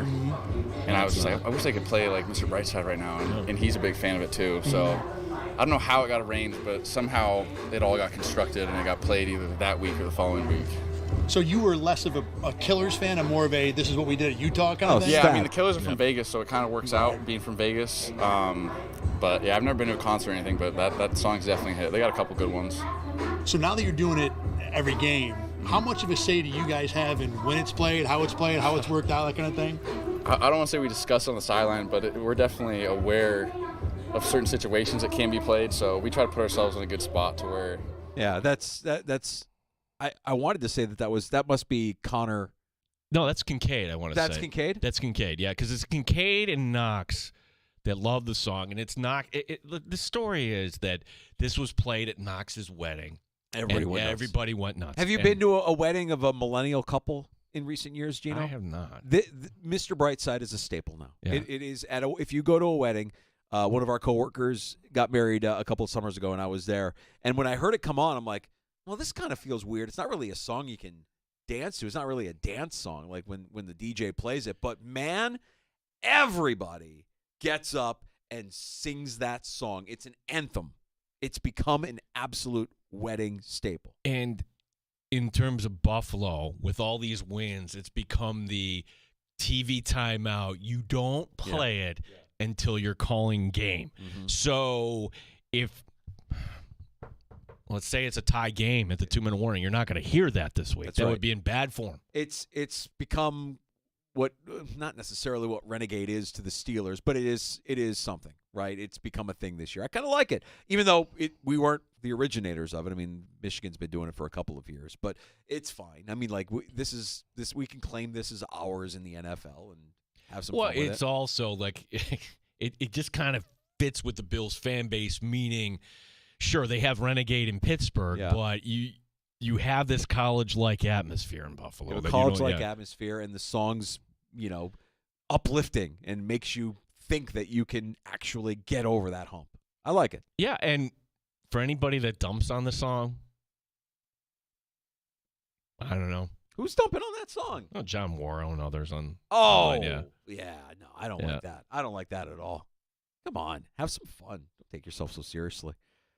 We can't wait. This is happening Sunday afternoon, obviously, 1 o'clock. We'll have the game for you here on the Fan Rochester. You can follow along. We'll have pregame coverage getting underway at 9 a.m. Sunday morning.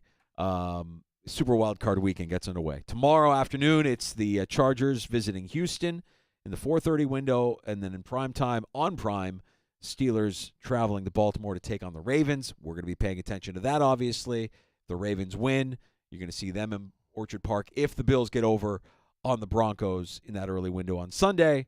Packers travel to Philadelphia Sunday afternoon, 4:30. Commanders, Bucks, primetime Sunday night. And then Monday night, now the Vikings and Rams playing in Glendale, moving the site of the Monday night game due to the wildfires in Los Angeles. We have the second college football semifinal tonight. Texas, I mean, you don't have to go far. Texas and Ohio. I was going to say Texas hosting Ohio State. It's supposed to be a neutral field. Not a neutral field. Not a neutral field, but I would think Ohio, like tickets got to be. They'll travel. They'll travel pretty well. No question. Last night was spectacular. I mean, for everybody that wanted to complain about the college football playoff, and let's face it, the early round games weren't necessarily entertaining. They were more one-sided, but you got your money's worth with Penn State, Notre Dame. That was a fun game last night. I'm kind of torn, though. I don't want to, say it was a great game, but part of the storyline was it's a great game because, the Penn State quarterback failed. I mean, they're still kids after all. I know they're getting paid now and everything, but tears at the podium afterwards. Yeah, look, for Drew Aller, you have to become better for the struggle and learn from the mistake. And that was a costly mistake. And you end up losing the game on the heels of that mistake. But you come back next year, hopefully, with a short memory and ball out if you're Drew Aller. Because in 2026, you'll be competing with guys like Carson Beck to see who can go in the first round. Drew Aller didn't look like a first-round quarterback last night.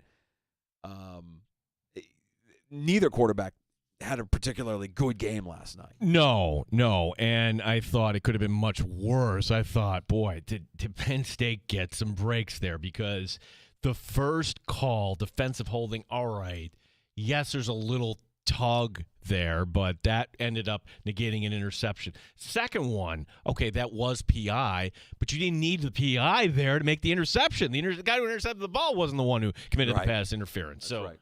It was that poor a decision that you're throwing into triple coverage, essentially. Yeah, poor decisions down the stretch, and Penn State falls. A lot will be made of the record of James Franklin against AP top 5 teams, sure, and you could certainly say that Marcus Freeman made adjustments at halftime that put Notre Dame in an advantageous position in the second half, and Franklin didn't really adjust to those adjustments. But the Aller interception was a killer. That was an absolute dagger. The aftermath of that game, you've got Abdul Carter today the pass rusher for Penn State. He'll be declaring for the draft. He'll be a top 5 pick, I would imagine, come April. Danger, do you remember these names? Austin Capobianco and John Hansen. Do you remember who Austin Capobianco was? You have to go back that far. Of course I do. Because he's Italian! These are the two meatheads from the Yankees game. Yes, the two game meatheads. 4. Like, they're back in the news today, and both these gentlemen went to their mailbox and received a letter from Major League Baseball. And baseball was so proud to let everybody know about this.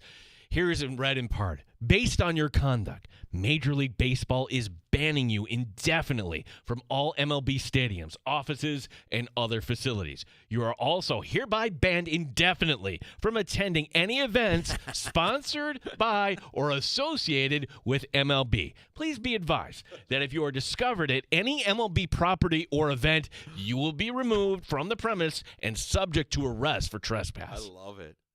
Do you think they would have had this harsh penalty thrown at them if they would have shown at least a little bit of remorse for acting like jerks in Game 4? I mean, they bested Mookie Betts in a feat of strength and will. They willed that baseball out of his glove, and they owned it. They were like, yeah, that's our ball. You can't come into our space. No, we're not making it out here. You know where you are, Mookie. Yeah. The guys acted like, you can't come into our territory. This is our territory here, Mookie Betts. You can't reach your goal. We're going to rip that ball out, and we're doing it for the team. We're part of the team. They didn't show any remorse. One guy's face. Yeah. And then the one guy went like, oh my gosh, he went on some podcast the next day and was right. bragging about it. Right. Like, yeah. No, so if you see a couple of Italian guys, walking up to a baseball stadium with the Groucho nose and the glasses, the little mustache underneath, it might be those two guys. I wonder, because MSG has the facial recognition. I don't think. Do you think this is coming to MLB ballpark? I mean, this is going to happen in our lifetime. That every casinos have it. Yeah. I don't know. Probably. Do you know in the NFL media? This is our credential now. Oh, really? It's literally our face now. You walk up, okay, you're in. Like it's facial recognition. So there's a scanner that Yep. Okay. Well, airport security has done that as well, right? Like they. Yeah. So baseball had to do something like this. Can you imagine a world where what took them so long? Yeah, that's right. what I'm questioning. What took them so long? You've been sitting on this for the last couple of months. You're like, what penalty would be harsh? Too harsh for. There is no penalty too harsh for these two jackholes. Ban them, yes. What took you so long? But why did they have to throw in the word indefinitely? Indefinitely, you're if done. Like you say you're sorry, good luck or being, you go to your room, yeah. like what? No, you're banned. You guys can go be wrestling fans for the rest of your life. Go be fans of the WWE. You're no longer baseball fans. We won't have you. You're banned indefinitely. Lifetime ban for ripping the ball out of Mookie Betts' glove. How far we've come, right? It was kind of innocent when it happened with the Mayer kid, right? It was a harmless kind of accident. These two guys just ratcheted it up, and they will no longer be going to Major League Baseball festivities. Around the NFL, hey, this is something that we were discussing earlier with Thad. Thad Brown from News 8 joined us last hour in the sports bar. They announced the All-Pro team, and Josh Allen is second-team All-Pro. Lamar beat him out. First-team All-Pro, receiving 30 first-place votes. Allen getting 18, and the final 2 votes going to Joe Burrow. So the question here is, and we know that Josh Allen is a competitor, and we know that even though he says he doesn't listen to it or external noise, these guys know. They all know. And if you're a competitor, you're going to take that personally, and you're going to use it as fuel for your performance. Is this the best news that could have happened to the Buffalo Bills today? Without question. Because those players in that locker room, they do love Josh Allen. There's no, there's no clicks. There's nothing like that. And the idea that Josh Allen is second team behind Lamar Jackson, if you're kind of just projecting this to next week, because hate to tell you, but but quite often it's the same voters here for the AP All-Pro that also kind of vote for the NFL MVP. It's a tell, and the tell being, we went over the odds earlier, that Vegas paid attention to the fact they swung today. I don't know if they're dead even now in terms of the MVP, where Josh Allen was the favorite. Now it's kind of getting very closer, and Vegas recognizing that this could be Lamar walking away with the MVP. Yeah. Vegas knows, though. I mean, I'm going to keep an eye on that, because if Josh Allen is still the favorite, it's not like Vegas is looking forward to paying out millions of dollars for people that are betting Lamar to win the MVP at plus money. But we'll keep tabs on that, obviously, here, and I believe they give that out at the honors ceremony before the Super Bowl. Which team in college football will have 4 playoff teams on their schedule next year? Notre Dame? I'd have to check on Notre Dame to double-check that. The answer's Syracuse. Oh. Syracuse, who they open up actually in the Chick-fil-A thing in Atlanta against Tennessee, playoff team. Then they get the 2 ACC teams. They get SMU. They get Clemson, both on the road. Oh, by the way, a team that didn't make the playoff, but they're going to be good in Miami, and we'll get to that in a second. That's on the road. And then the Syracuse Orange finish up at Notre Dame. Why am I bringing all this up? Because, well, I don't mean to make you feel bad, Orange fans, but the hope of Kyle McCord coming back for year 5 for hardship. Kyle McCord today declaring for the NFL draft. And, Miami got themselves a quarterback today, paying $4 million reportedly for Carson Beck. Yeah, it's a smart move. Both instances, smart move. McCord's stock, I don't think, is going to be higher than it is right now. You came to Syracuse. You broke all kinds of records. You led the nation in passing yards. If you come back next year, you're going nowhere but down. You're not going to repeat that performance. So makes sense. And for Beck, it makes a lot of sense, too, not just because you're getting a payday, the reported $4 million. You're going to a conference that's not as competitive as the SEC. You should be able to light it up if you are as good as everybody wants to believe you are. And I think there's also the side thing of his personal life. He's dating one of the Kavinder twins, Hannah, I want to say. So maybe there was a little bit of help in recruiting there, a little tampering happening there. Is tampering even a thing in college athletics anymore? I mean, I feel like I saw something cross my feed that Bill Belichick tampered with a UConn player. I'm like, no, right. So that was actually we talked about this. This was Jim Mora Jr. That's right. You forgot Jim Mora Jr. was the coach at UConn. It's like, stay away, or we're going to use every force. What are you going to do? There's no rules. You can talk to anybody. Like, for example, okay, Carson Beck. Hey, really sucks here that I got hurt, but I'm still going to declare for the NFL draft. That happened between Christmas and New Year's. Yep. Carson Beck declaring for the draft. Good for him. All of a sudden, does he not? He decided, I'm not coming back to Georgia. He goes into the portal. You mean to tell me 24 hours later that offer came through?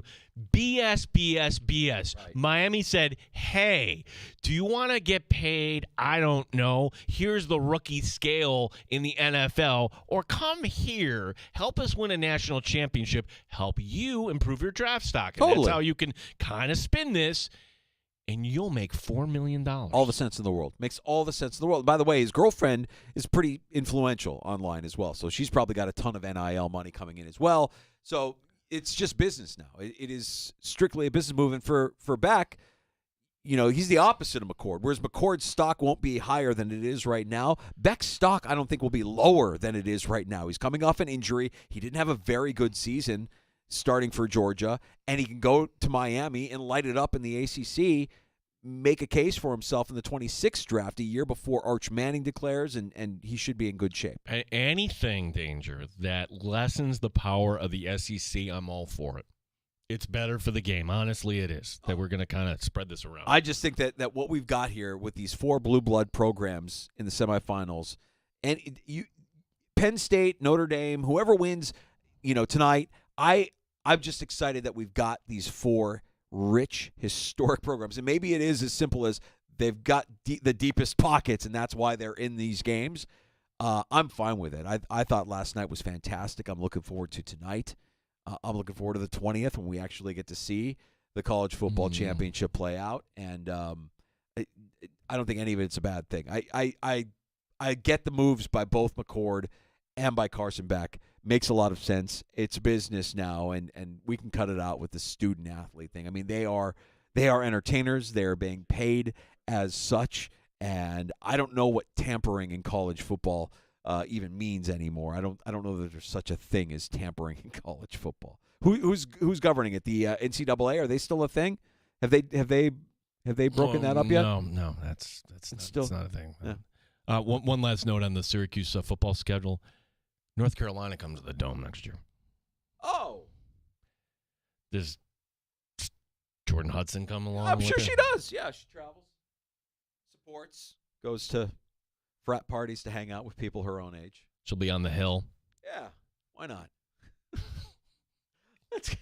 On that note, let's get to a round of shots. Yeah, shots coming up is a fun weekend. We got the Amherst, we got the Nighthawks, both at home this weekend. Okay, the hockey team played well. The hockey team, we normally don't mention them by name. The S word. The S word. Yeah. One thing kind of blew up here. There was this new streaming service, sports only. Yeah, that's not happening. Also, the Jets. Man, their interview list. Okay, now we're getting ridiculous here. And this one's real. This isn't Mike Danger sending me a meme of Mike Francesa interviewing for the GM job. This last one, you're like, okay, that's it. This is the line. Settled out. Yeah. Right. All right. We'll get to that more. A round of shots on the way. Last call, if you want to join us, is happening before 6 o'clock as well. You can have the final word in the sports bar when you call 866-4326. 585-866-4FAN. You're listening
Just one injury for the Buffalo Bills. That's kick returner Brandon Codrington. He is questionable with that hamstring pull. Sean McDermott ongoing against Broncos corner Patrick Surtain. He's a number one corner and does a great job of locking down either one side of the field or your best receiver. So it's a challenge when a team has a number one corner and that they can kind of just take one side of the field and wipe it out or take away your best receiver. Bills and Broncos, 9 a.m. for our pregame coverage Sunday here on the Fan. Rochester hockey tonight. The Amherst hosting Utica. Our coverage will begin at 7.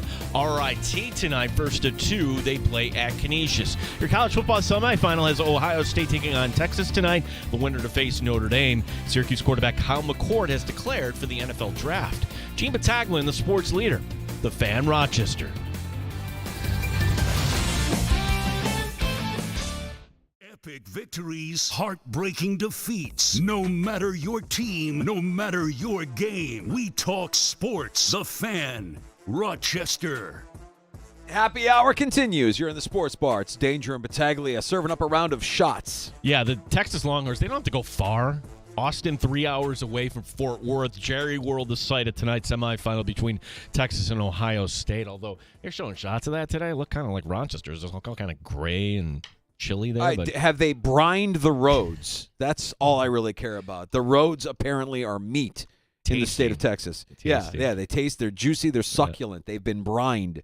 The roads are tasty, juicy, and succulent because they've been brined in preparation of the weather to get everybody in safely. Yeah, you put the put the roads in the egg, let it there. Let it smoke for 14 hours. Yeah, we've brined those roads. I didn't know what the hell they were talking about. Tonight, do we expect a defensive battle? We expect that last, then all of a sudden, fourth quarter. It was. Yeah. For a good portion of the game. Ohio State's defense, number one nationally. And, geez, just look at what happened, since they lost to Oregon back on October 12th, the first time around. They've been exquisite. Texas's defense, not too bad, too. They're third in the nation. They've allowed 14 points fewer, in fewer or 9 or over 15. Try this again here. Okay. Texas's defense, third in the nation. They've allowed 14 points or fewer in 9 of 15 games. 9 times. 7:30 tonight on ESPN. We like Ohio State in this one. I think so. The fact that they took apart. They looked unstoppable against Oregon, right? Yeah, and Texas feels like they got a new life. There's something with Texas, though, and maybe I'm the only one that felt this way after watching them against Arizona. It felt like they were almost toying with Arizona State. Like there's another gear to Texas that we didn't see in the Arizona State game. I like Sark, too. I think Sark is a hell of a coach. We thought Texas were going to get there last year. Like, oh, my gosh, it's Michael Penix in Washington going to the national championship. Right. That was a little strange. Yeah. A mere 24 hours after entering the portal, quarterback Carson Beck has a new home. He's at the U. He will now be a Miami Hurricane. Beck declaring for the NFL draft on December the 28th. But after suffering an elbow injury in the SEC championship game, well, yeah, that would have hurt his draft stock. Beck went 24-3 in his career at Georgia. I think what would have hurt his draft stock is less about the injury and more about his play this year. He just wasn't that great. I mean, I know that they won a lot of games and they were in the playoff, but Carson Beck was sloppy. He did not have a good season. And I could see him making this change for a bunch of reasons. It makes a lot of sense for him to make the change. Before you even talk about what he's going to make in NIL, which you said earlier was reportedly a $4 million. $4 million. I mean, his girlfriend is an influencer for the women's basketball team, Hannah Cavinder, and then he's going to be playing in the ACC.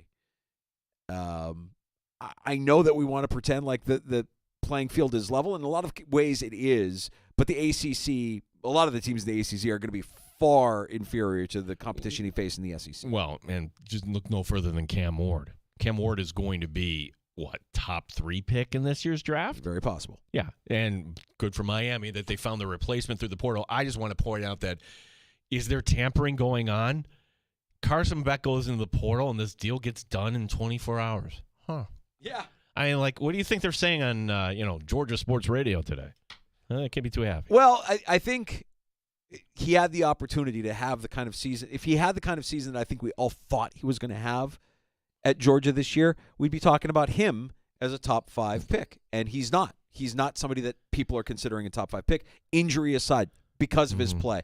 So you have an opportunity to turn around, have a great season, at Miami, and maybe B, in 2026, that number 1 overall pick or top 5 pick. This is a business decision. He stands to make millions of dollars if he balls out with Miami. So we made it, 2+ hours into the show. We haven't even brought up the Sabres. Jack Quinn had a successful homecoming in Ottawa last night, scoring Buffalo's first 2 goals. This was the Sabre team we were all hoping for, right? 4-0 was the final over the Sens. UPL making 35 saves. It was the first home game for the Sens in almost a month. They gave up their arena for the World Juniors. Buffalo back home tomorrow against Seattle, 4 p.m. for the coverage. That game on 96.5 WCMF. Okay, so they get the win against the Sens. I think we it's a shutout for UPL. We love that. They host Seattle, who they've never beaten. They've never beaten Seattle. 0-4. All right, hey. Let's make it a Buffalo weekend. Let's get the Sabres a win tomorrow. Let's get the Bills a win on Sunday. Let's have everybody in a great mood when we all get back to work on Monday. That always irks me. Like, hey, it's great for Terry Pagula, the Hammer. Okay, about the Nighthawks. We own that team too. It's a bandit thing. I'm just kind of the wrong way. Remember how we were going to have this sports-only streaming service called Venue? This creation by Disney and Fox and others, held up by lawsuits saying, wait, this is unfair practice. It was actually Fubo leading these lawsuits. Guess what? The whole concept now is dead. Kaput. Fubo was the one of the parties suing to block this, but now instead, Fubo is merging with Disney Hulu. Okay, good. I'm glad we're talking about this, because if that's happening, if Fubo and Disney and Hulu are all merging into one, can my Fubo monthly charge come down a little bit? Because I looked at it the other day and I spit out my coffee. I'm like, what?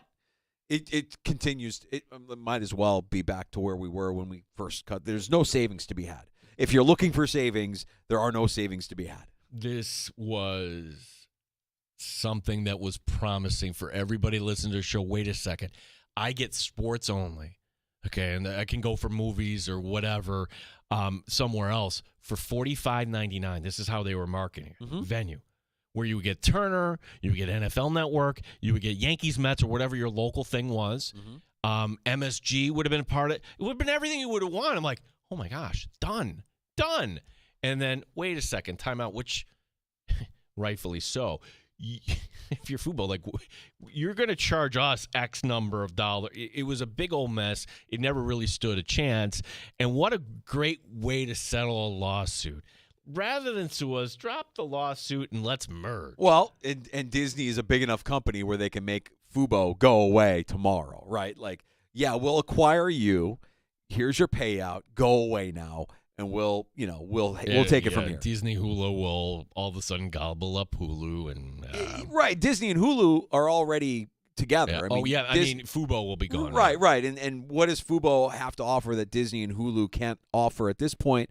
I mean, how they're set up, the app, how it looks, the guide. I mean, I don't know what exactly they're acquiring, because from the way I understand it, you could get everything that you get on Fubo on Hulu, with the exception of maybe a couple of regional sports networks. But I'm curious to see how this all plays out, because, like I said, I looked at my charges the other day and I'm like, whoa, Fubo was a value until it wasn't. Yeah. And it is no longer a value. It is right up there with it. If you're a YouTube TV subscriber, you're pissed because they jacked up the rate there. I mean, the cost of sports for these providers continues to keep that price jacked through the roof. I'm not excited about it. So the Jets, and we've been talking about this big, old, expansive search. Maybe this is the line here. We finally found it. The head coaching search is now getting absurd, in my opinion. Today, the team interviewed... Hold on, let me guess. Dan Mason of the Rochester Red Wings. No. Although Dan Mason, having spent time at Notre Dame, I'm sure, maybe he could offer something football-wise. Hang on. Let me take a few more cracks at this. Let me see if there's anybody else I could... Don Stevens. Was Don Stevens interviewed by the New York Jets? I'm not sure Don would be interested in that job. Gene, were you interviewed by the New York Jets? I was not. I'm really offended. You didn't get a call? No, I did not. I would like to get that. I got a call from Ryan Poles. He wanted me to interview for the Bears job, but I only want Marcus Freeman. That should be his job. No, you should go through it. You never know where those connections. You're right. You're right. Who they interview, Gene? Maryland head coach Mike Loxley. Oh, Loxley has gone 33-41 in his time in Maryland. That hardly says NFL, but wait, it gets worse. Before Loxley was at Maryland, he was at New Mexico, where he went 2-26. Yikes! But he did work 1 year in 2018 as Nick Saban's offensive coordinator at Alabama. No, I'm not making all this up. All right, so you have a cup of coffee with Nick Saban, and you get an NFL interview. That's fine. 2-26. My question is, what did Maryland see after 2-26 where they're like, oh, yeah, you can come here? I mean, 33-41 is not great. Dino Babers is interviewing. Dino Babers has gotten a call. Sure, why not? Rich Lapani, Hilton football coach, Section 5 legend. Come on down. We'd like to talk to you about our opening. That's crazy, but I guess as they continue to cast a wide net, you can't really have it like we as fans, we want to joke and make fun of the team that interviews too many candidates, but then if you don't interview enough candidates, we're not happy with that either. There's no real way to please all of us all of the time. And if you're a Jets fan, I don't know. I mean, like I've zeroed in. Like after seeing Marcus Freeman last night, the way they adjusted to Penn State, the way he carries himself, the way he leads those men. I know if you're an Irish fan, you're saying you can't have him. I don't care. I just want to know that they're making an effort to interview him.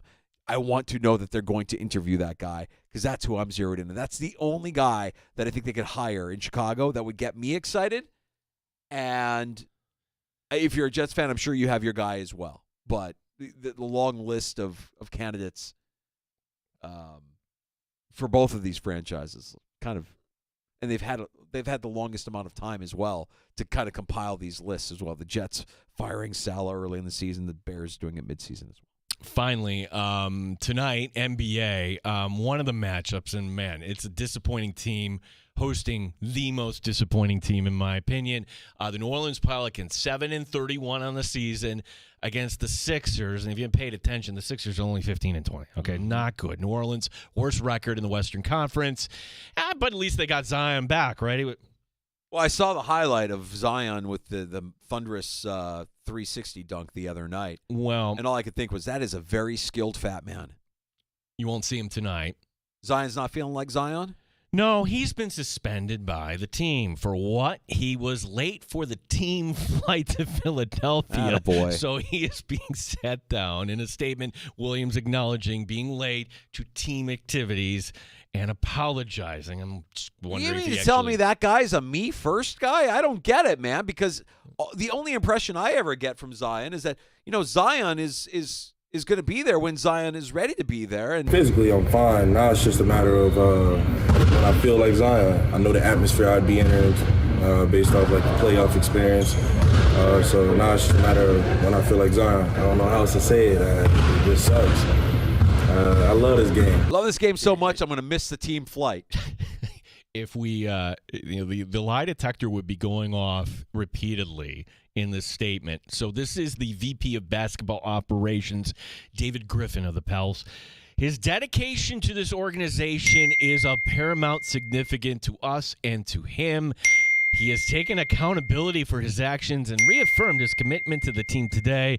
I'm confident they'll continue to evolve positively both on and off the floor. Yeah, just all kinds of alarms going off. No way. You're confident? You think that guy's going to change? He wants out. He's always wanted out. He doesn't want to be a part of that team. I don't know that he's a good guy. Pretty good basketball player when he's in shape, when he applies himself. Not a team guy, though. We've all been there. Like, you're waiting to go somewhere and someone's late. It drives me nuts. There are people that I work with that, when they schedule a meeting, it's almost like it's a flexible time. Like, hey, we're starting it at 10, but it's actually going to start more like 10:30. And you're waiting for like a half an hour for this meeting to start. And at that point, I'm like, now it's just disrespectful. Like, we all got things to do. We're all busy. Yeah, Zion missing the flight, being suspended by his team for not being a team guy. That's the most Zion story I think I've heard of Zion since Zion wasn't feeling like Zion. See, that's the problem with the league right now. Like Oklahoma City, their winning streak was snapped. They're now 30-6, but they're at the Garden tonight. That's what we should be talking about, right? OKC and the Knicks. Pretty good matchup. Yeah. But Zion's being Zion, so I guess we won't talk about that. We'll talk about Zion.